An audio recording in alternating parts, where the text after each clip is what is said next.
ओट गही मैं तेरी, ना तुम डोलो ना हम गिरते, रख लीनी हर मेरी, सो गिरही जो निग्रह करे, जप तप संजम भीखिया करे, पुण्य दान का करे शरीर, सो गिरही गंगा का नीर, पुण्य दान का करे शरीर, सो गिरही गंगा का नीर। परम सत्कारयोग गुरु रूप गुरु प्यारी साध संगत, सतगुरु श्री गुरु ग्रंथ साहिब सच्चे पातशाह जी की पावन गोद विच बैठ करके, मुकद्दस हजूरी विच बैठ करके अपने जीवन नूं आप संगतां सफल बना रहे हो। सरदार हरबंस सिंह जी समुचे परिवार ने मिल के ये जो उपराला शुरू किया है, सत संगत का आनंद कारज तो पहला गुरमत के अनुसार, गुरु की मत के अनुसार गृहस्थी का किहो जिहा जीवन हुंदा है। गृहस्थी कहंदे किहनूं आ ते गृहस्थी दी जीवन दे विच महानता की है ते सिख वास्ते एक गृहस्थी होना कितना क लाभदायक है। इस विषय की असीं विचार करन दी कोशिश करनी आ। समूह संगत रल के हिरदे विचों गुरां के चरनी हाजरी लवाओ, कोई रसना वांझी न रहे। सारे आखो जी वाहिगुरु जी का खालसा, वाहिगुरु जी की फतेह। ये शब्द जिहड़ा है गृहस्थी, गृह का अर्थ हुंदा है घर, गृहस्थी का अर्थ है घर नाल जुड़िया होया, घर नाल संबंधित व्यक्ति। असीं उहनूं गृहस्थी कह दिंदे आ जिहड़ा अपने घर नाल, अपने परिवार नाल संबंधित होवे, संबंध होवे। असीं सारे गृहस्थी आ किसी ना किसी रूप विच। पर जिस वक्त आपां गृहस्थी जीवन की महानता जे दो लफ्ज़ां विच कहनी होवे ते एक शब्द असीं वरत सकदे आ, आनंद। जिस गृहस्थी दे जीवन विच आनंद आ गया, याद रखो ओदा जीवन, ओदी जिंदगी, ओदा जिहड़ा गृहस्थी जीवन जिहड़ा ओदा जीवन का ढंग है, ਉਹਦੇ ਵਿੱਚ बेहद तब्दीली आ गई, सफल हो गई। महानता असल च यही आ। जे दो शब्दों में इस गृहस्थी जीवन की महानता कहनी होवे ते यही आ, क्योंकि असीं जिस संबंधी, याद रखो बड़ी बरीकी नाल ध्यान दिओ। इधर जे उपराला कीता है ते बेनती आ, जिस समय नूं असीं अपनी बोली विच विआह कहने आ, पंजाबी बोली च, उस समय नूं गुरमत बोली विच आनंद कारज कहा जाता। वैसे ये शब्द असीं बहुत घट वरतदे आ, असीं विआह शब्द बहुत ज्यादा वरतदे आ। विआह विच ते आनंद कारज विच बड़ा वड्डा अंतर है। विआह सिर्फ शरीरां दा आपसी संबंध वास्ते किया जाता है, पर जिहड़ा गुरमत ने आनंद कारज दिता है, इहदे विच दो तरह की विचार छुपी हुई है। एक रूहानी अध्यात्मिक विचार ते एक साडी संसारिक विचार। सतगुरु गुरु ग्रंथ साहिब की बाणी दे जदों असीं दीदार करते हैं, पढ़ते हैं, ते उहदे विच परमेश्वर दा एक रूप यह भी सानूं दस्सिया कि वह गृहस्थी है। वो गृहस्थी किवें, जिवें आसा दी वार च एक बोल पढ़ देना, इस संसार दे वास्ते भी ये जग सच्चे की है कोठड़ी, सच्चे का विच वास। जदों असी उस परमेश्वर दे परिवार का जिक्र करांगे ना, ते असी सारे ही जीव समेत धरती दे सारे जीव ओदा परिवार है, ते ओदी जोत सारे शरीरां विच विचर रही है, सारे संसार विच एक मेका। हुण इहदा अर्थ यह आ परिवार उस परमेश्वर का भी आ सारा। ये जग सच्चे की है कोठड़ी, सच्चे का विच वास। इसे करके सतगुरु की बाणी च शब्द वरतिया कि गृहस्थन में तुम बड़ो गृहस्थी, कि हे वाहिगुरु परमात्मा गृहस्थियां विचों सब तो वड्डा ते गृहस्थी तू है, कि घर नाल परिवार नाल वड्डे पद्धर ते जे जुड़िया है ते तू जुड़िया है। असल च अज सब तो वड्डी प्रॉब्लम है गृहस्थी जीवन ते असी सारे हंडा रहे हैं। परिवारक तौर ते कदी छाती मारीए ते साडे घरां विच इतनी तंग दिली आ साडी सोच विच, साडे ख्यालां विच, कि असी रिश्ते नूं रिश्ता नहीं रहण दिंदे। कल कलेश, झगड़ा, ईर्खा, नफरत, जिन्ना चिर ये चीज़ां ने परिवार दे विच एक दूसरे दे प्रति असी चंगा गृहस्थी जीवन नहीं हंडा रहे, चंगा परिवारक जीवन असी नहीं हंडा रहे। गृहस्थी तो है क्योंकि सतगुरु की बाणी में गृहस्थी जीवन को ही मानता दी है। जितने भी बाकी जीवन आ जिहड़े घर बार त्याग के बाहर चले जाते आ, जिहड़े अपना घर छड्ड के बाहर चले जाते सी, उस वक्त की जे असी गल करिए ते बेहद ऐसिया श्रेणियां पैदा हुई सन जिहड़ियां अपना घर छड्ड के जंगलों में तुरे सन कि सानू परिवार का जीवन पसंद नहीं, क्योंकि इत्थे कल कलेश, झगड़ा, ईर्खा है, परिवारक जीवन दे विच मोह माया है। इस वास्ते वो अपना गृहस्थी जीवन छड्ड के जंगलों में तुर पहाड़ों दी कुंदरां ते जाके रहन लग पे। एकांत रहना उन्होंने पसंद किया कि एकांत इकल्ले रहना जीवन बतीत करना। ते हुण उन्हां दा जीवन निर्भर किस चीज़ ते है?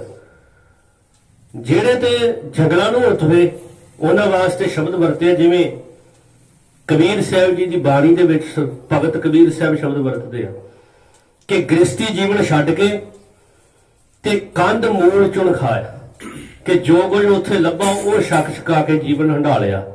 ਉਹ ਜੀਵਨ ਦਾ ਉਹ ਸਮਾਂ ਹੰਢਾਉਣ ਦਾ ਵੀ ਕੋਈ ਲਾਭ ਨਹੀਂ। ਅਸਲ 'ਚ ਜਦੋਂ ਸਤਿਗੁਰੂ ਦੀ ਬਾਣੀ ਪੜ੍ਹਦੇ ਆ ਨਾ, ਇਹ ਜਿਤਨੇ ਵੀ गृहस्थी ने जेड़े गृहस्थी नूं छड्ड के बाहर चले गए सी, वो निर्भर गृहस्थी ते रहे। महाराज गुरु नानक साहब दी जोगियां नाल जदों वार्तालाप हुंदी है, विचार चर्चा हुंदी है ना, इसे विषय ते बार बार विचार जिहड़ी हुंदी है, ते गुरु साहब पातशाह जी नूं बार बार वो इस गल दा जिक्र करदे आ भी तुसीं अपना गृहस्थी जीवन भी छड्डिया, साडे वर्गे भंगोए कपड़े भी पाए, फिर इत्थे आके जदों तीसरी असीं पढ़दे हां ना उन्हां दी गोष्ठी, ते उहदे विच गुरु नानक साहब नूं सवाल करदे आ। जे सवाल पता की करदे आ? सवाल करदे आ भी तुसीं जिहड़ा इह मंजी ते बैठना, इह जिहड़ियां चीज़ां नूं जदों तुसीं जोग मत अपना लिया है, जदों पहरावा हो जिहा अपना लिया है, ते फिर तुसीं मंजी ते बैठना, फिर परिवार विच रहना कोई चंगी गल नहीं। ते गुरु नानक साहब का की अगों जवाब सी? गुरु साहब कहंदे कि जिन्हां चीज़ां नूं तुसीं मानता नहीं दे रहे, उन्हीं के घर मंगण जाई, तुहाडा जीवन भी उन्हां ते निर्भर है। उन्हां नूं बुरा भला कहना ते खाना पीना भी उन्हां दे कोलों। इह आ गुरु नानक साहब का फलसफा। महाराज ने जिथे उन्हां नूं याद रखो, जिस चीज़ नूं तो डरते हुए, मोह माया विचारधारा तो डरते हुए परिवार छड्ड के तुरे सन, जे अज साडे जीवन विच भी वो विचारधारा है, वो कल कलेश, झगड़ा, ईर्खा है, ते असीं अपना परिवारक जीवन सही रूप च नहीं हंडा रहे। इहदा अर्थ कि असीं अजे तक 70 साल उम्र बतीत हो गई। कई बजुर्गों के कोल बैठण का मौका मिलता है, तो वह गल एक गल जिहड़ी अक्सर दुखी होकर इस गल का जिक्र करते हैं ਕਿ ਆਨੰਦ ਕਾਰਜ ਨੂੰ 70 ਸਾਲ ਬਤੀਤ ਹੋ ਗਏ ਆ, ਪਰ ਆਪਸ ਦੇ ਵਿੱਚ ਉਹ ਆਨੰਦ ਖਿੜਿਆ ਨਹੀਂ। ਜਿਵੇਂ ਸਤਿਗੁਰੂ ਦੀ ਬਾਣੀ 'ਚ ਇੱਕ ਗੱਲ ਦਾ ਜ਼ਿਕਰ ਆਇਆ ਨਾ, ਵੀ ਵਿਚਾਰ ਵੱਖਰੇ ਨਹੀਂ, ਸੋਚ ਵੱਖਰੀ ਹੈ। ਜਦੋਂ ਸਤਿਗੁਰੂ ਗੁਰੂ ਅਮਰਦਾਸ ਮਹਾਰਾਜ ਇਸ ਗੱਲ ਦਾ ਜ਼ਿਕਰ ਕਰਦੇ ਨੇ ਵੀ ਧੰਨ ਫਿਰ ਇਹ ਨਾ ਕਿਨ ਬੈਨ ਇਕੱਠੇ ਹੋਏ, ਏਕ ਜੋਤ ਦੋਏ ਮੂਰਤੀ ਧੰਨ ਫਿਰ ਕਹੀਏ ਸੋਏ। ਕਹਿੰਦੇ ਉਸ ਨੂੰ ਸਰੀਰਕ ਤੌਰ ਤੇ ਯਾਦ ਰੱਖੋ, ਪਤੀ ਪਤਨੀ ਨਹੀਂ ਕਿਹਾ ਜਾ ਸਕਦਾ, ਕਿ ਜਿਹੜੇ ਸਿਰਫ ਪਦਾਰਥਵਾਦੀ ਸੋਚ ਦੇ ਅਨੁਸਾਰ ਸਰੀਰਕ ਰਸਾਂ ਨਾਲ ਜੁੜੇ ਹੋਏ ਆ। ਧੰਨ ਫਿਰ ਇਹ ਨਾ ਆਖਣ ਬਹਿਣ ਇਕੱਠੇ ਹੋਏ, ਏਕ ਜੋਤ ਦੋਏ ਮੂਰਤੀ ਧੰਨ ਫਿਰ ਕਹੀਏ ਸੋ। ਇਥੋਂ ਅਸੀਂ ਸ਼ਬਦ ਜੇ ਵਰਤੀਏ ਕਿ ਅਸਲੀ ਗ੍ਰਸਤੀ ਉਹ ਆ ਕਿ ਜਿਹੜੇ ਆਪਣੇ ਜੀਵਨ ਵਿੱਚ ਆਪਣੇ ਪਰਿਵਾਰ ਵਿੱਚ ਰਹਿੰਦੇ ਹੋਏ ਆ, ਆਪਣੇ ਪਰਿਵਾਰ ਦੀ ਵਿਚਾਰਧਾਰਾ ਨੂੰ ਸਮਝ ਕੇ, ਇੱਕ ਦੂਸਰੇ ਦੀ ਵਿਚਾਰਧਾਰਾ ਨੂੰ ਸਮਝ ਕੇ ਚੱਲਦੇ। ਪਰ ਇੱਥੇ ਵਿਚਾਰਾਂ ਵੱਖੋ ਵੱਖਰੀਆਂ ਨੇ, ਸੋਚ ਵੱਖੋ ਵੱਖਰੀ ਹੈ, ਸਿਰਫ ਪਦਾਰਥਵਾਦੀ ਸੋਚ ਕਰਕੇ। ਜਿੰਨਾ ਚਿਰ ਗ੍ਰਸਤੀ ਜੀਵਨ ਵਿੱਚ ਪਦਾਰਥਵਾਦੀ ਸੋਚ ਹੈ, ਇਹ ਪਦਾਰਥਵਾਦੀ ਸੋਚ ਕੀ ਹੁੰਦੀ ਹੈ ਕਿ ਹਰ ਚੀਜ਼ ਨੂੰ ਅਸੀਂ ਆਪਣੇ ਦਿਮਾਗ ਨਾਲ ਜਦੋਂ ਵਰਤਦੇ ਆ ਨਾ, ਕਦੀ ਇਸ ਗੱਲ ਨੂੰ ਨੋਟ ਕਰੋ, ਅਸੀਂ ਸਿਰਫ ਇੱਕ ਪਦਾਰਥ ਦੀ ਤਰ੍ਹਾਂ ਵਰਤਦੇ ਹਾਂ, ਉਸ ਢੰਗ ਤਰੀਕੇ ਨਾਲ ਵਰਤਣ ਦੀ ਕੋਸ਼ਿਸ਼ ਕਰਦੇ ਹਾਂ, ਤੇ ਉਹਦੇ ਵਿੱਚ ਫਿਰ ਸਾਡਾ ਜੀਵਨ ਵੀ ਆ ਜਾਂਦਾ ਹੈ ਵੀ ਅਸੀਂ ਆਪਣੇ ਆਪ ਨੂੰ ਵੀ ਉਸੇ ਤਰ੍ਹਾਂ ਹੀ ਜੀਵਨ ਬਤੀਤ ਕਰਨ ਲੱਗ ਪੈਂਦੇ ਆ ਵੀ ਇਸ ਸਿਰਫ ਜੀਵਨ ਨੂੰ ਵਰਤਣਾ ਹੈ, ਇਸ ਜ਼ਿੰਦਗੀ ਨੂੰ ਵਰਤਣਾ ਹੈ। ਹੁਣ ਪਦਾਰਥਵਾਦੀ ਸੋਚ ਵਿੱਚ ਖਚਤ ਮਨੁੱਖ, ਯਾਦ ਰੱਖੋ, ਉਹ ਆਪਣੇ ਅਸਲ ਨਿਸ਼ਾਨੇ ਨਾਲੋਂ ਟੁੱਟ ਜਾਂਦਾ ਹੈ। ਜਿਵੇਂ ਸਤਿਗੁਰੂ ਦੀ ਬਾਣੀ 'ਚ ਇਸ ਗੱਲ ਦਾ ਜ਼ਿਕਰ, ਜਿਵੇਂ ਆਪਾਂ ਪੜ੍ਹਿਆ ਨਾ ਮੰਗਲਾਚਰਨ 'ਚ, ਸੋ ਗ੍ਰਹੀ ਜੋ ਨਿਗ੍ਰਹਿ ਕਰੇ। ਨਿਗ੍ਰਹਿ ਦਾ ਅਰਥ ਹੈ ਵਿਕਾਰਾਂ ਤੋਂ ਦੂਰ ਹੋਵੇ। ਗ੍ਰਸਤੀ ਅਸਲ ਉਹ ਹੈ, ਸੋ ਗ੍ਰਹੀ ਨਿਗ੍ਰਹਿ ਕਰੇ, ਵੀ ਜਿਹੜਾ ਵਿਕਾਰਾਂ ਤੋਂ ਆਪਣੇ ਮਨ ਨੂੰ ਦੂਰ ਕਰੇ। ਅਗਲੀ ਗੱਲ ਕਹੀ ਆ, ਜਪ ਤਪ ਸੰਜਮ ਭੀਖਿਆ ਕਰੇ, ਵੀ ਆਪਣੇ ਜੇ ਕੋਈ ਮੰਗਣ ਦੀ ਸੋਚ ਹੈ ਤੇ ਮੰਗੇ ਵੀ ਕੀ, ਜਪ ਤਪ ਸੰਜਮ। ਹੁਣ ਇਹ ਤਿੰਨ ਸ਼ਬਦ ਜਿਹੜੇ ਆ ਨਾ, ਇਹੀ ਗ੍ਰਸਤੀ ਜੀਵਨ ਨੂੰ ਯਾਦ ਰੱਖੋ, ਇੱਕ ਉਚੇਰਾ ਪੱਖ ਬਖਸ਼ਦੇ ਆ। ਉਚੇਰੇ ਦਾ ਮਤਲਬ ਵੀ ਉੱਚਾ ਜੀਵਨ ਬਖਸ਼ਦੇ। ਸਿਆਣਾ ਜੀਵਨ ਜਦੋਂ ਅਸੀਂ ਘਾੜਤ ਜਿਹੜੀ ਆ ਗੁਰਮਤ ਵਿਚਾਰਧਾਰਾ ਦੇ ਵਿੱਚ ਜਿਹੜੀ ਘਾੜਤ ਘੜੀ ਜਾਂਦੀ ਹੈ ਨਾ, ਉਸ ਘਾੜਤ ਦੇ ਅਨੁਸਾਰ ਇਹੀ ਤਿੰਨ ਸ਼ਬਦ ਉਹਦੇ ਜੀਵਨ ਵਿੱਚ ਆਨੰਦ ਭਰਦੇ। ਹੁਣ ਜਪ ਦੀ, ਤਪ ਦੀ ਤੇ ਸੰਜਮ ਦੀ, ਤਿੰਨਾਂ ਦੀ ਵਿਆਖਿਆ ਬੜੀ ਗਲਤ ਰੂਪ ਵਿੱਚ ਕਰ ਦਿੱਤੀ ਗਈ। ਜਪ ਸ਼ਬਦ ਆਪਾਂ ਬਾਣੀ ਦਾ ਨਾਮ ਹੀ ਪੜ੍ਹਦੇ ਹਾਂ। ਅੱਛਾ, ਉਸ ਬਾਣੀ ਦਾ ਨਾਮ ਜਪ ਕਿਉਂ ਗੁਰੂ ਨਾਨਕ ਸਾਹਿਬ ਨੇ ਲਿਖਿਆ, ਜਿਹਨੂੰ ਅਸੀਂ ਸਤਿਕਾਰ ਨਾਲ ਜਪਜੀ ਸਾਹਿਬ ਕਹਿੰਦੇ ਹਾਂ?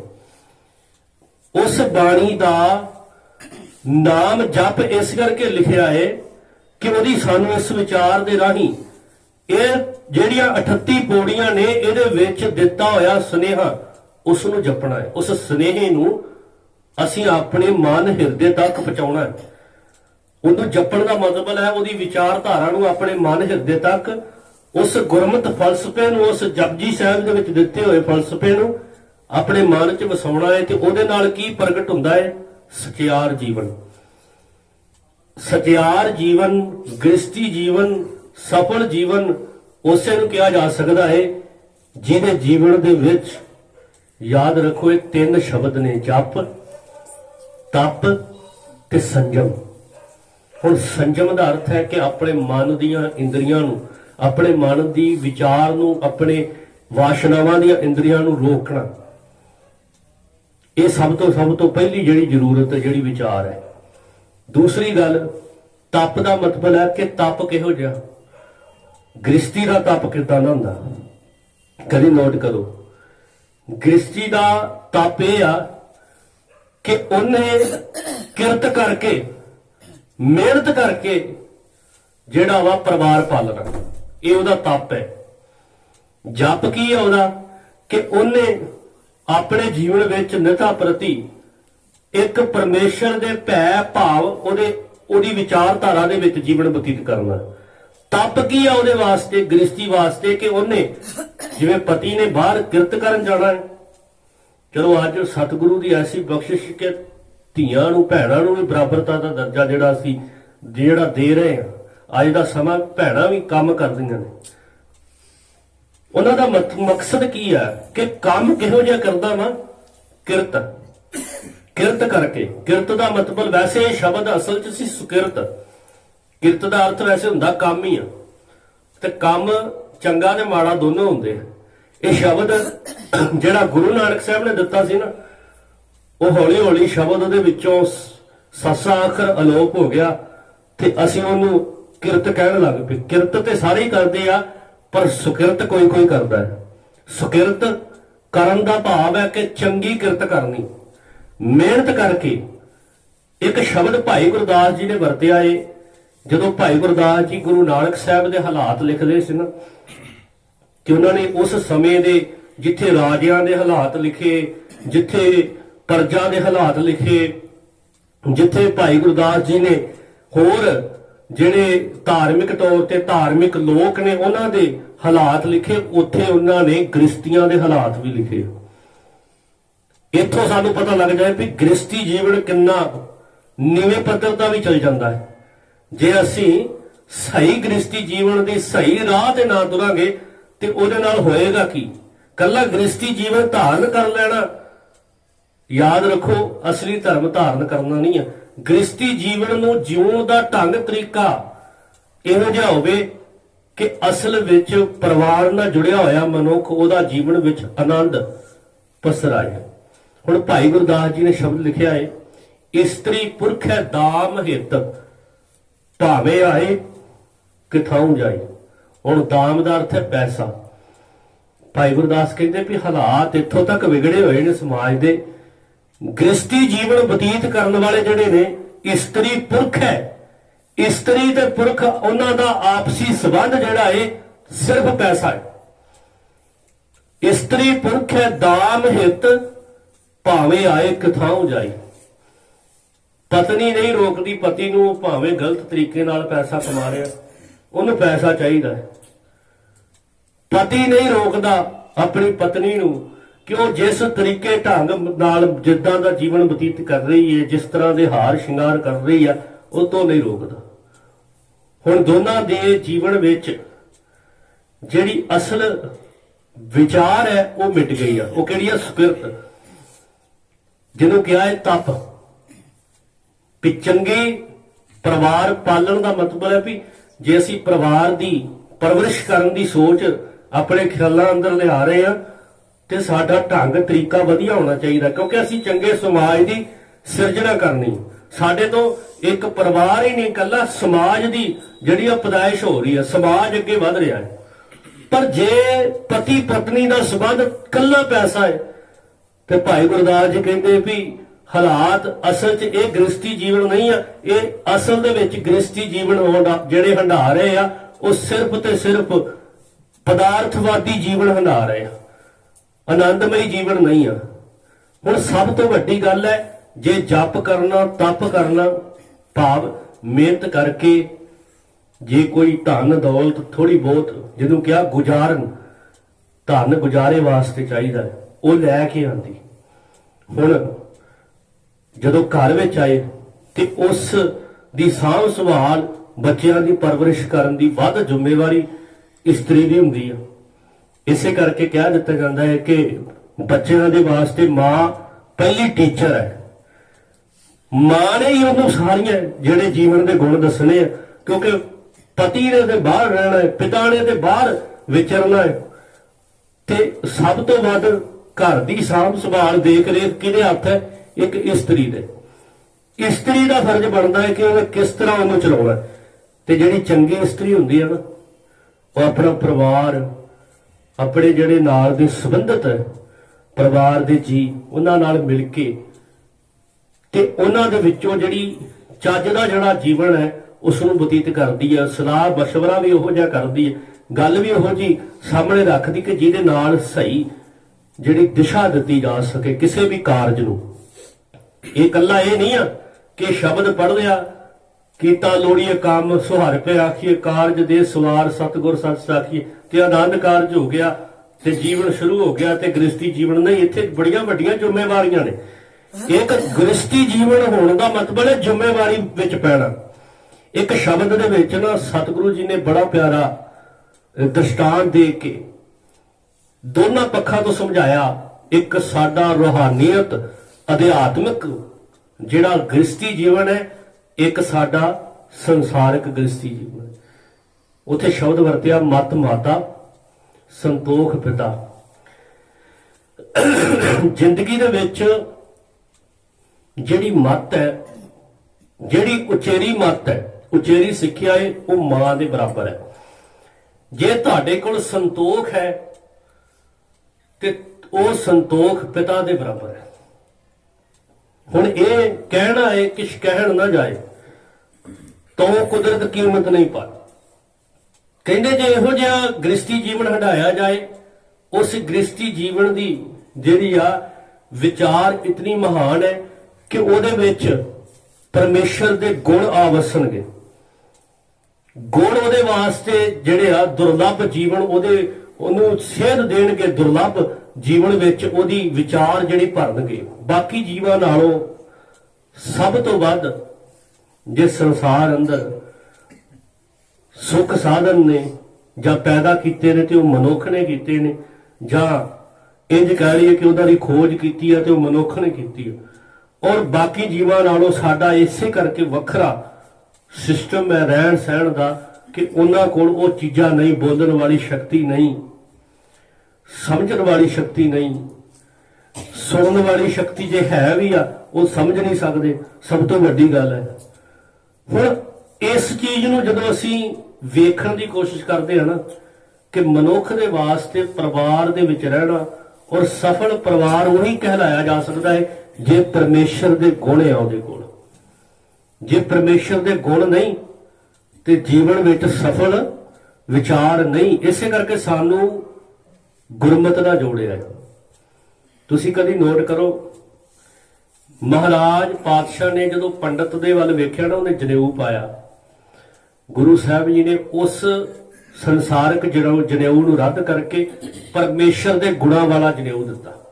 ਮੈਂ ਗੁਰਮਤਿ ਦੇ ਵਿੱਚ ਜਿਹੜੀ ਗੁਣਾਂ ਦੀ ਮਹਾਨਤਾ ਉਹ ਦੱਸਣ ਲੱਗਾ, ਥੋੜੀ ਜੀ ਬਰੀਕੀ ਨਾਲ ਸਮਝਿਓ। ਫਿਰ ਤੁਸੀਂ ਦੇਖੋ ਸਤਿਗੁਰੂ ਮਹਾਰਾਜ ਪਾਤਸ਼ਾਹ ਜੋਗੀ ਕੋਲ ਗਏ ਤੇ ਆਪਾਂ ਪੜ੍ਹਦੇ ਆ ਨਾ ਜਪਜੀ ਸਾਹਿਬ ਦੇ ਵਿੱਚ ਬੁੰਦਾ ਸੰਤੋਖ ਸਰਮਪਤ ਝੋਲੀ ਧਿਆਨ ਕੀ ਕਰੇ ਵਿਭੂਤ ਹੋਣੇ ਸ਼ੁਭ ਗੋਣੇ ਸਾਰੇ ਜਿਹੜੇ ਪਰਮੇਸ਼ਰ ਦੇ। ਇਹਨਾਂ ਸਾਰਿਆਂ ਨੂੰ ਮਹਾਰਾਜ ਨੇ ਅਸਲੀ ਜੋਗੀ ਬਣਨ ਦੀ ਵਿਚਾਰ ਦੇ ਦਿੱਤੀ। ਫਿਰ ਇਸ ਤੋਂ ਇਲਾਵਾ ਜਦੋਂ ਸਤਿਗੁਰੂ ਜੀ ਨੇ ਇੱਕ ਨਮਾਜ਼ ਪੜ੍ਹਨ ਵਾਲੇ ਨੂੰ ਵੇਖਿਆ ਮੁਸਲਮਾਨ ਨੂੰ, ਤੇ ਉਹਦੇ ਵੱਲ ਵੇਖਿਆ ਤੇ ਮਹਾਰਾਜ ਨੇ ਉਹਨੂੰ ਕਿਹਾ ਕਿ ਨਹੀਂ, ਪਹਿਲਾ ਸੱਚ ਹਲਾਲ ਦੋਏ, ਤੀਜਾ ਖੈਰ ਖੁਦਾਏ, ਚੌਥੀ ਨੀਅਤ ਰਾਸ ਕਰੇ। ਮਤਲਬ ਕਹਿਣ ਦਾ ਕਿ ਪਰਮੇਸ਼ਰ ਦੇ ਗੁਣ ਜੇ ਜੀਵਨ ਵਿੱਚ ਨਹੀਂ ਆ ਤੇ ਤੂੰ ਚੰਗਾ ਮੁਸਲਮਾਨ ਨਹੀਂ ਆ, ਤੂੰ ਚੰਗਾ ਪੰਡਤ ਨਹੀਂ ਆ, ਤੂੰ ਚੰਗਾ ਜੇ ਤੇਰੇ ਕੋਲ ਪਰਮੇਸ਼ਰ ਦੇ ਗੁਣ ਨਹੀਂ ਆ ਤੂੰ ਚੰਗਾ ਜੋਗੀ ਨਹੀਂ ਆ, ਤੇ ਭਲਿਆ ਜੇ ਪਰਮੇਸ਼ਰ ਦੇ ਗੁਣ ਨਹੀਂ ਆ ਤੇ ਤੂੰ ਚੰਗਾ ਗ੍ਰਸਤੀ ਵੀ ਨਹੀਂ ਆ। ਗ੍ਰਸਤੀ ਵੀ ਤਾਦੀ ਆ ਮਤ ਮਾਤਾ ਸੰਤੋਖ ਪਿਤਾ। ਜੇ ਤੇਰੇ ਜੀਵਨ ਦੇ ਵਿੱਚ ਸ਼ੁਭ ਗੁਣ ਆ, ਸਰਮ ਧਰਮ ਦੋਏ ਸਸੁਰ ਪਏ, ਕਰਨੀ ਕਾਮਨ ਕਰ ਮਨ ਲਏ, ਸ਼ਾਹ ਸੰਜੋਗ ਵਿਆਹ ਵਿਜੋਗ, ਕਹੋ ਨਾਨਕ ਸੱਚ ਸੰਤਨ ਜੋਗ। ਹੁਣ ਇਹ ਸਾਰੀ ਜਿਹੜੀ ਵਿਚਾਰ ਸਾਹਿਬ ਨੇ ਪੇਸ਼ ਕੀਤੀ ਹੈ ਸਾਡੇ ਰੂਹਾਨੀਅਤ ਜੀਵਨ ਨਾਲ ਵਧੇਰੇ ਸੰਬੰਧਿਤ ਆ, ਪਰ ਇਹਦਾ ਸਾਡੇ ਪਰਿਵਾਰਕ ਤੇ ਸਾਡੇ ਗ੍ਰਸਤਿਕ ਜੀਵਨ ਦੇ ਵਿੱਚ ਵੀ ਬਹੁਤ ਵੱਡੀ ਮਹਾਨਤਾ ਹੈ। ਸਭ ਤੋਂ ਵੱਡੀ ਚੀਜ਼ ਹੈ ਗੁਣ, ਪਰਮੇਸ਼ਰ ਦੇ ਗੁਣ, ਜਿਨ੍ਹਾਂ ਨੂੰ ਜਪਣ ਵਾਸਤੇ, ਆਰਾਧਨ ਵਾਸਤੇ, ਧਿਆਉਣ ਵਾਸਤੇ ਬਾਰ-ਬਾਰ ਗੁਰੂ ਗ੍ਰੰਥ ਸਾਹਿਬ ਮਹਾਰਾਜ ਨੇ ਤਾਕੀਦ ਕੀਤੀ ਹੈ। ਹੁਣ ਗ੍ਰਸਤੀ ਜੀਵਨ ਦੇ ਵਿੱਚ ਮਹਾਰਾਜ ਜੀ ਜ਼ਿਕਰ ਕਰਦੇ, ਕਹਿੰਦੇ ਵੀ ਤੇਰੇ ਜੀਵਨ ਵਿੱਚ ਇਸ ਚੀਜ਼ ਦਾ ਹੋਣਾ ਬੜਾ ਜ਼ਰੂਰੀ ਹੈ, ਰੱਬ ਜੀ ਦੇ ਗੁਣਾਂ ਦਾ। ਜੇ ਉਹ ਨਹੀਂ ਤੇ ਸੰਜਮ ਨਹੀਂ ਆ ਸਕਦਾ। ਸੰਜਮ ਹੋਣਾ, ਜਪ ਤਪ ਸੰਜਮ ਭੀਖਿਆ ਕਰੇ ਵੀ ਆਪਣੀ ਮੰਗ ਇਹੋ ਜਿਹੀ ਰੱਖੇ ਕਿ ਜਿਹਦੇ ਨਾਲ ਸੰਜਮ ਵੀ ਆ ਜਾਏ, ਜੀਵਨ ਦਾ ਜਿਹੜਾ ਵਾ ਕਾਰ ਵਿਹਾਰ ਤਪ ਵਰਗਾ ਜਿਹੜਾ ਮਿਹਨਤ ਵਰਗਾ ਬਣ ਜਾਏ, ਤੇ ਜਪ ਵੀ ਭਾਵ ਪਰਮੇਸ਼ਰ ਦੇ ਗੁਣਾਂ ਨੂੰ ਜਪਣ ਦੀ ਸੋਚ ਵੀ ਅੰਦਰ ਆ ਜਾਏ। ਜਪ ਤਪ ਸੰਜਮ ਭੀਖਿਆ ਕਰੇ। ਹੁਣ ਜਿਹੜਾ ਇਸ ਤਰ੍ਹਾਂ ਦੀ ਮੰਗ ਕਰਦਾ ਹੈ ਨਾ ਜੀਵਨ ਵਿੱਚ, संयम जीवन ਵਿੱਚ ਰੱਖਣ ਦੀ ਕੋਸ਼ਿਸ਼। संयम ਕਿਹਦੇ ਕਿਸ ਕਿਸ ਚੀਜ਼ ਤੇ ਲਾਗੂ ਹੈ? संयम ਸਾਡੀਆਂ ਅੱਖਾਂ ਤੇ ਲਾਗੂ ਹੈ। ਗੁਰਮਤ ਦੇ ਅਨੁਸਾਰੀ ਜੀਵਨ ਜੀਉਣ ਵਾਲੇ ਦੀਆਂ ਅੱਖਾਂ ਜਿਹੜੀਆਂ ਨੇ ਉਹਦੀ ਵੇਖਣ ਦੀ ਦ੍ਰਿਸ਼ਟੀ ਵਿੱਚ ਬੜਾ ਵੱਡਾ ਬਦਲਾਅ ਹੁੰਦਾ ਹੈ। ਜੇ ਅਜੇ ਤੱਕ ਨਿਗਰਾਨ ਨਹੀਂ ਕੀਤਾ, ਗ੍ਰਸਤੀ ਨੇ ਵਿਕਾਰਾਂ ਵਾਲੇ ਪਾਸਿਓਂ ਆਪਣੀ ਵਿਚਾਰ ਨੂੰ ਰੋਕਿਆ ਨਹੀਂ, ਤੇ ਅੱਖਾਂ ਵੀ ਵਿਕਾਰੀ ਨੇ। ਅਸਲ 'ਚ ਉਹ ਸਿਰਫ ਪਦਾਰਥ ਕਰਕੇ, ਜਿਵੇਂ ਬਾਕੀ ਪਦਾਰਥਾਂ ਨਾਲ ਜੁੜਿਆ ਹੈ ਨਾ ਸੰਸਾਰ 'ਚ, ਇਸੇ ਤਰ੍ਹਾਂ ਪਤੀ ਜਾਂ ਪਤਨੀ ਆਪਣੇ ਆਪ ਨੂੰ ਵੀ ਇੱਕ ਪਦਾਰਥ ਸਮਝ ਕੇ ਜਿਹੜਾ ਵਿਚਰ ਰਹੇ ਨੇ, ਜਿਹਦੇ ਕਰਕੇ ਅੱਖਾਂ ਜਿਹੜੀਆਂ ਨੇ, ਇਹ ਜ਼ੁਬਾਨ ਜਿਹੜੀ ਹੈ, ਕੰਨ ਜਿਹੜੇ ਆ, ਇਹ ਸਹੀ ਆਪਣਾ ਜੀਵਨ ਨਹੀਂ ਹੰਡਾ ਰਹੇ। ਸਹੀ ਦਿਸ਼ਾ ਵੱਲ ਅੱਖਾਂ ਵੇਖ ਨਹੀਂ ਰਹੀਆਂ, ਵੇਖਣ ਦੀ ਦ੍ਰਿਸ਼ਟੀ ਬਦਲ ਜਾਂਦੀ ਹੈ। ਜਿਹੜਾ ਗੁਰੂ ਦੀ ਮੱਤ ਧਾਰਨ ਕਰਕੇ ਗ੍ਰਸਤੀ ਜੀਵਨ ਬਤੀਤ ਕਰਦਾ ਹੈ, ਉਹਦੀ ਵੇਖਣ ਦੀ ਦ੍ਰਿਸ਼ਟੀ ਦੇ ਵਿੱਚ ਚੇਂਜ ਆ ਜਾਂਦਾ ਹੈ। ਉਹਦੀ ਜਿਹੜੀ ਸਮਝਣ ਦੀ ਮੱਤ ਹੈ, ਉਹਦੇ ਵਿੱਚ ਬੜਾ ਵੱਡਾ ਬਦਲਾਅ ਆਉਂਦਾ ਹੈ। ਉਸ ਬਦਲਾਅ ਵਿੱਚ ਉਸ ਨੂੰ ਇੱਕ ਹੋਰ ਵਿਚਾਰ ਜਿਹੜੀ ਪ੍ਰਗਟ ਹੁੰਦੀ ਆ। ਦੋਨਾਂ ਵਾਸਤੇ ਉਪਦੇਸ਼ ਸਾਂਝਾ ਹੀ ਆ। ਜਿਹੜਾ ਗੁਰਮਤ ਦਾ ਉਪਦੇਸ਼ ਹੈ, ਪਤੀ ਵਾਸਤੇ ਤੇ ਪਤਨੀ ਵਾਸਤੇ, ਦੋਨਾਂ ਵਾਸਤੇ ਸਾਂਝਾ ਹੈ। ਹੁਣ ਇਹ ਉਪਦੇਸ਼ ਹੈ ਕਿ ਇਸ ਤਰ੍ਹਾਂ ਦਾ ਅਸੀਂ ਜੀਵਨ ਬਤੀਤ ਕਰਦੇ ਹਾਂ ਕਿ ਨਹੀਂ ਕਰਦੇ। ਇਹ ਇਕੱਲਾ ਉਹਨਾਂ ਵਾਸਤੇ ਨਹੀਂ ਕਿ ਜਿਨ੍ਹਾਂ ਨੇ ਗ੍ਰਸਤੀ ਜੀਵਨ ਦੇ ਵਿੱਚ ਪੈਣਾ ਹੈ। ਅਸੀਂ ਜਿਹੜੇ ਗ੍ਰਸਤੀ ਜੀਵਨ ਵਿੱਚ ਹਾਂ, ਇਹ ਸਾਡੇ ਵਾਸਤੇ ਵੀ ਆ ਕਿ ਅਸੀਂ ਇਹੋ ਜਿਹਾ ਜੀਵਨ ਹੰਢਾ ਰਹੇ ਹਾਂ ਕਿ ਨਹੀਂ ਹੰਢਾ ਰਹੇ। ਸਫਲ ਗ੍ਰਸਤੀ ਤਦ ਬਣਿਆ ਜਾਣਾ ਹੈ ਜੇ ਸੰਜਮ ਹੈ ਜੀਵਨ ਵਿੱਚ। ਜੇ ਸੰਜਮ ਨਹੀਂ ਤੇ ਯਾਦ ਰੱਖੋ, ਸਾਡੀ ਜਿਹੜੀ ਜੀਵਨ ਦੀ ਵੇਖਣ ਦੀ ਜਿਹੜੀ ਦ੍ਰਿਸ਼ਟੀ ਹੈ ਨਾ, ਉਹ ਵਿਕਾਰੀ ਹੋਵੇਗੀ। ਕਿਉਂਕਿ ਅਸੀਂ ਆਪਣੀ ਉਸ ਨਿਰੰਕਾਰੀ ਸੋਚ ਨੂੰ, ਉਹਨਾਂ ਖਿਆਲਾਂ ਨੂੰ ਅਜੇ ਤੱਕ ਜੀਵਨ 'ਚ ਵਸਾ ਨਹੀਂ ਸਕੇ। ਇਹਨਾਂ ਅੱਖਾਂ ਨਾਲ ਵੇਖਣ ਵਾਲੇ ਦੀ ਦ੍ਰਿਸ਼ਟੀ ਦੇ ਵਿੱਚ ਬੜਾ ਵੱਡਾ ਬਦਲਾਅ ਹੈ। ਮਹਾਰਾਜ ਪਾਤਸ਼ਾਹ ਜੀ ਨੇ ਸਾਨੂੰ ਇਹੋ ਜਿਹਾ ਜੀਵਨ ਦਿੱਤਾ ਜਿਹਦੇ ਵਿੱਚ, ਯਾਦ ਰੱਖੋ, ਕੋਈ ਵੀ ਭੇਦ ਭਾਵ ਨਹੀਂ ਛੁਪਾਇਆ ਕਿਸੇ ਵੀ ਤਰ੍ਹਾਂ ਦਾ। ਮਹਾਰਾਜ ਪਾਤਸ਼ਾਹ ਜੀ ਜਿਹੜੀ ਪਹਿਲੀ ਗੱਲ ਕਹਿ ਰਹੇ ਨਾ ਵੀ ਵਿਕਾਰਾਂ ਵਾਲੇ ਪਾਸਿਓਂ ਆਪਣੇ ਮਨ ਨੂੰ ਰੋਕ ਕੇ ਰੱਖਣਾ, ਇਹਨੂੰ ਕਹਿੰਦੇ ਸੰਜਮ। ਕਾਮ, ਕ੍ਰੋਧ, ਲੋਭ, ਮੋਹ, ਅਹੰਕਾਰ, ਤੇ ਕੱਲਾ ਅੱਖਾਂ ਨਾਲ ਪਰਾਇਆ ਰੂਪ ਹੀ ਨਹੀਂ ਤੱਕਿਆ ਜਾਂਦਾ, ਪਰਾਏ ਧਨ ਤੇ ਵੀ ਅੱਖ ਰੱਖੀ ਜਾਂਦੀ ਹੈ।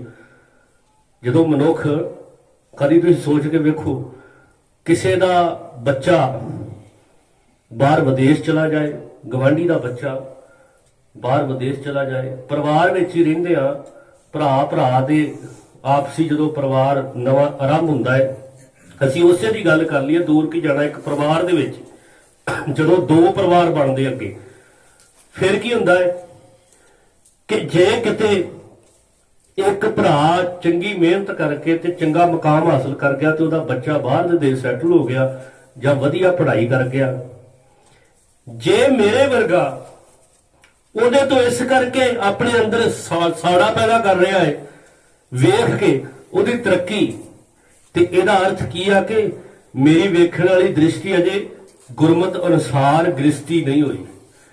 ਮੇਰੀ ਵੇਖਣ ਵਾਲੀ ਦ੍ਰਿਸ਼ਟੀ ਅਜੇ ਗੁਰਮਤ ਅਨੁਸਾਰ ਜਿਹੜੀ ਆ ਨਹੀਂ ਹੋਈ। ਮੇਰੀ ਜਿਹੜੀ ਸਮਝ ਆ ਉਹਦੇ ਵਿੱਚ ਅਜੇ ਵੀ ਕਿਤੇ ਨਾ ਕਿਤੇ ਜੇ ਈਰਖਾ ਹੈ, ਤੇ ਇਹਦਾ ਅਰਥ ਹੈ ਕਿ ਮੇਰੀ ਸਮਝ ਅਜੇ ਚੰਗੀ ਗ੍ਰਸਤੀ ਧਾਰਨ ਨਹੀਂ ਕਰ ਸਕੇ, ਜੇ ਅੰਦਰ ਸਾੜਾ ਪੈਦਾ ਹੋ ਗਿਆ। ਮਹਾਰਾਜ ਪਾਤਸ਼ਾਹ ਜੀ ਇਸ ਗੱਲ ਦਾ ਜ਼ਿਕਰ ਕਰ ਰਹੇ, ਨਿੰਦਾ ਕਰਨੀ ਜ਼ੁਬਾਨ ਦਾ ਸਭ ਤੋਂ ਵੱਡਾ ਇੱਕ ਜਿਹੜਾ ਅਵਗੁਣ ਹੈ। ਜ਼ੁਬਾਨ ਨਿੰਦਿਆ ਕਰਦੀ ਆ। ਅਸੀਂ ਪਰਿਵਾਰਾਂ 'ਚ ਵੇਖੋ, ਸਾਡੇ ਇੱਥੇ ਪਰਿਵਾਰਾਂ ਤੋਂ ਹੀ ਸਮਾਜ ਬਣਦਾ ਹੈ, ਤੇ ਸਮਾਜ ਵਿੱਚ ਇਹ ਸਾਰਾ ਜਿਹੜਾ ਵਰਤਾਰਾ ਜਿਹੜਾ ਵਰਤਦਾ ਹੈ। ਫਿਰ ਜਦੋਂ ਅਸੀਂ ਕਿਸੇ ਦੀ ਨਿੰਦਿਆ ਕਰ ਰਹੇ ਹਾਂ ਨਾ, ਅਸੀਂ ਸਫਲ ਗ੍ਰਸਤੀ ਨਹੀਂ। ਜਦੋਂ ਜ਼ੁਬਾਨ ਨਾਲ ਨਿੰਦਿਆ ਦਾ ਮਤਲਬ ਪਤਾ ਕੀ ਹੁੰਦਾ ਹੈ? ਨਿੰਦਿਆ ਦਾ ਅਰਥ ਹੁੰਦਾ ਹੈ ਕਿ ਜਦੋਂ ਆਪਾਂ ਬੈਠ ਕੇ ਕਿਸੇ ਚੰਗੇ ਪੁਰਸ਼ ਦੀ ਗਲਤ ਤਸਵੀਰ ਪੇਸ਼ ਕਰਨ ਦੀ ਕੋਸ਼ਿਸ਼ ਕਰੀਏ, ਇਹਨੂੰ ਕਹਿੰਦੇ ਨਿੰਦਿਆ ਕਰਨੀ। ਆਪਣੇ ਕੋਲੋਂ ਹੀ, ਆਪਣੇ ਮਨ ਵਿੱਚ ਹੀ ਘੁੰਤਲਾ ਬਣਾ ਕੇ ਤੇ ਉਹਦੇ ਬਾਰੇ ਗਲਤ ਵਿਚਾਰ ਪੇਸ਼ ਕਰਨ ਦੀ ਕੋਸ਼ਿਸ਼ ਕਰੀਏ, ਇਹਨਾਂ ਦੇ ਨਿੰਦਿਆ ਕਰਨੀ। ਹੁਣ ਇਹੋ ਜਿਹੀ ਜੇ ਵਿਚਾਰ ਵਿੱਚ ਅਜੇ ਜੀਵਨ ਬਤੀਤ ਕਰ ਰਹੇ ਹਾਂ ਤੇ ਅਸੀਂ ਚੰਗੇ ਗ੍ਰਸਤੀ ਨਹੀਂ ਆ। ਜੇ ਅਸੀਂ ਗੁਰਮਤ ਦੇ ਅਕੋਰਡਿੰਗ, ਜੋ ਗੁਰਮਤ ਸਾਨੂੰ ਕਹਿ ਰਹੀ ਹੈ, ਇਹ ਸਰਵਣੋ ਮੇਰਿਓ ਸਾਚੇ ਸੁਣਨੇ ਨੂੰ ਪਠਾਏ, ਹੁਣ ਸੱਚ ਨੂੰ ਸੁਣਨ ਵਾਸਤੇ ਕੰਨ ਮਿਲਿਆ, ਅਸੀਂ ਉਹਨਾਂ ਦੀ ਸਹੀ ਵਰਤੋਂ ਨਹੀਂ ਕਰ ਰਹੇ। ਕਿਵੇਂ ਆਨੰਦ ਜੀਵਨ ਚ ਆਏ, ਇਹ ਤਾਂ ਹੀ ਆ ਸਕਦਾ ਹੈ। ਕਿਵੇਂ ਗ੍ਰਸਤੀ ਸਫਲ ਜੀਵਨ ਬਣੇ, ਇਹ ਤਾਂ ਹੀ ਪੁੱਛਿਆ ਜਾ ਸਕਦਾ ਹੈ ਜੇ ਅਸੀਂ ਆਪਣੇ ਗਿਆਨ ਇੰਦਰੀਆਂ ਨੂੰ ਸਹੀ ਰੂਪ ਦਿਸ਼ਾ ਦੇਵਾਂਗੇ। ਅਜੇ ਸਹੀ ਦਿਸ਼ਾ ਨਹੀਂ ਦਿੱਤੀ ਹੋਈ। ਹੁਣ ਦਿਸ਼ਾ ਕੀ ਆ? ਆ ਜਿਹੜਾ ਸਮਾਂ ਜਿਵੇਂ ਪਰਿਵਾਰ ਇੱਥੇ ਬੈਠ ਕੇ ਗੁਰੂ ਦੀਆਂ ਬਾਤਾਂ, ਕੀਰਤਨ ਭਾਈ ਸਾਹਿਬ ਜੀ ਨੇ ਕੀਤਾ, ਫਿਰ ਉਸ ਵੀਰ ਨੇ ਵੀ ਕੀਰਤਨ ਕੀਤਾ।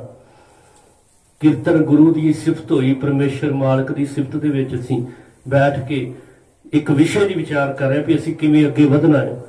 ਹੁਣ ਇਹੀ ਸਮਾਂ ਤੁਸੀਂ ਵੇਖੋ ਵੀ ਕਿੰਨੇ ਵੱਡੇ ਪੱਧਰ ਤੇ ਲੋਕ ਜਿਹੜਾ ਵਾ ਬੇਪਰਵਾਹੀ ਦੇ ਵਿੱਚ ਲਾਪਰਵਾਹ ਹੋ ਕੇ ਜਿਹੜਾ ਜੀਵਨ ਬਤੀਤ ਕਰਦੇ ਆ। ਇਸ ਸਮੇਂ ਝੂਠੇ ਜਸ਼ਨਾਂ ਵਿੱਚ ਖਚਤ ਹੁੰਦੇ ਆ। ਕਿਹੋ ਜਿਹੇ ਗਾਣੇ ਜਿਹੜੇ ਫਿਰ ਉਹਨਾਂ ਘਰਾਂ 'ਚ ਵੱਜਦੇ ਆ, ਉਹ ਕਦੀ ਤੁਸੀਂ ਨੋਟ ਕਰੋ ਨਾ ਇਸ ਚੀਜ਼ ਨੂੰ ਵੀ ਉਹ ਜ਼ਿੰਦਗੀ ਦਾ ਸਭ ਤੋਂ ਵੱਡਾ ਯਾਦ ਰੱਖੋ। ਜਦੋਂ ਗ੍ਰਸਤੀ ਜੀਵਨ 'ਚ ਬੱਚਾ ਪੈ ਰਿਹਾ ਹੈ, ਅਸੀਂ ਸਿੱਖਿਆ ਕੀ ਦੇ ਰਹੇ ਉਹਨੂੰ ਕਿ ਉਹ ਡੀਜੇ ਘਰ ਵਿੱਚ ਲੱਗੇ, ਫਿਰ ਕਿਹੋ ਜਿਹੇ ਗਾਣੇ ਵੱਜਦੇ ਉਹਦੇ ਵਿੱਚ। ਹੁਣ ਗੁਰਮਤਿ ਫਲਸਫਾ ਇਹ ਸਾਨੂੰ ਕਹਿ ਰਿਹਾ ਕਿ ਨਹੀਂ, ਗੰਦਨ ਵੈਣ ਸੁਣੈ ਉਰਝਾਵੇ। ਗੰਦੇ ਵੈਣ, ਗੰਦੇ ਗਾਣੇ ਸੁਣ ਕੇ ਉਹਦੇ ਵਿੱਚ ਖਚਤ ਹੈ। ਉਹ ਭਾਵੇਂ ਇੱਕੋ ਗਾਣਾ ਵੱਜਦਾ ਰਵੇ ਨਾ ਸਾਰੀ ਦਿਹਾੜੀ, ਤੇ ਉਹ ਵੀ ਬਾਰ-ਬਾਰ ਮਨੁੱਖ ਸੁਣਦਾ, ਕੋਈ ਆਲਸ ਨਹੀਂ।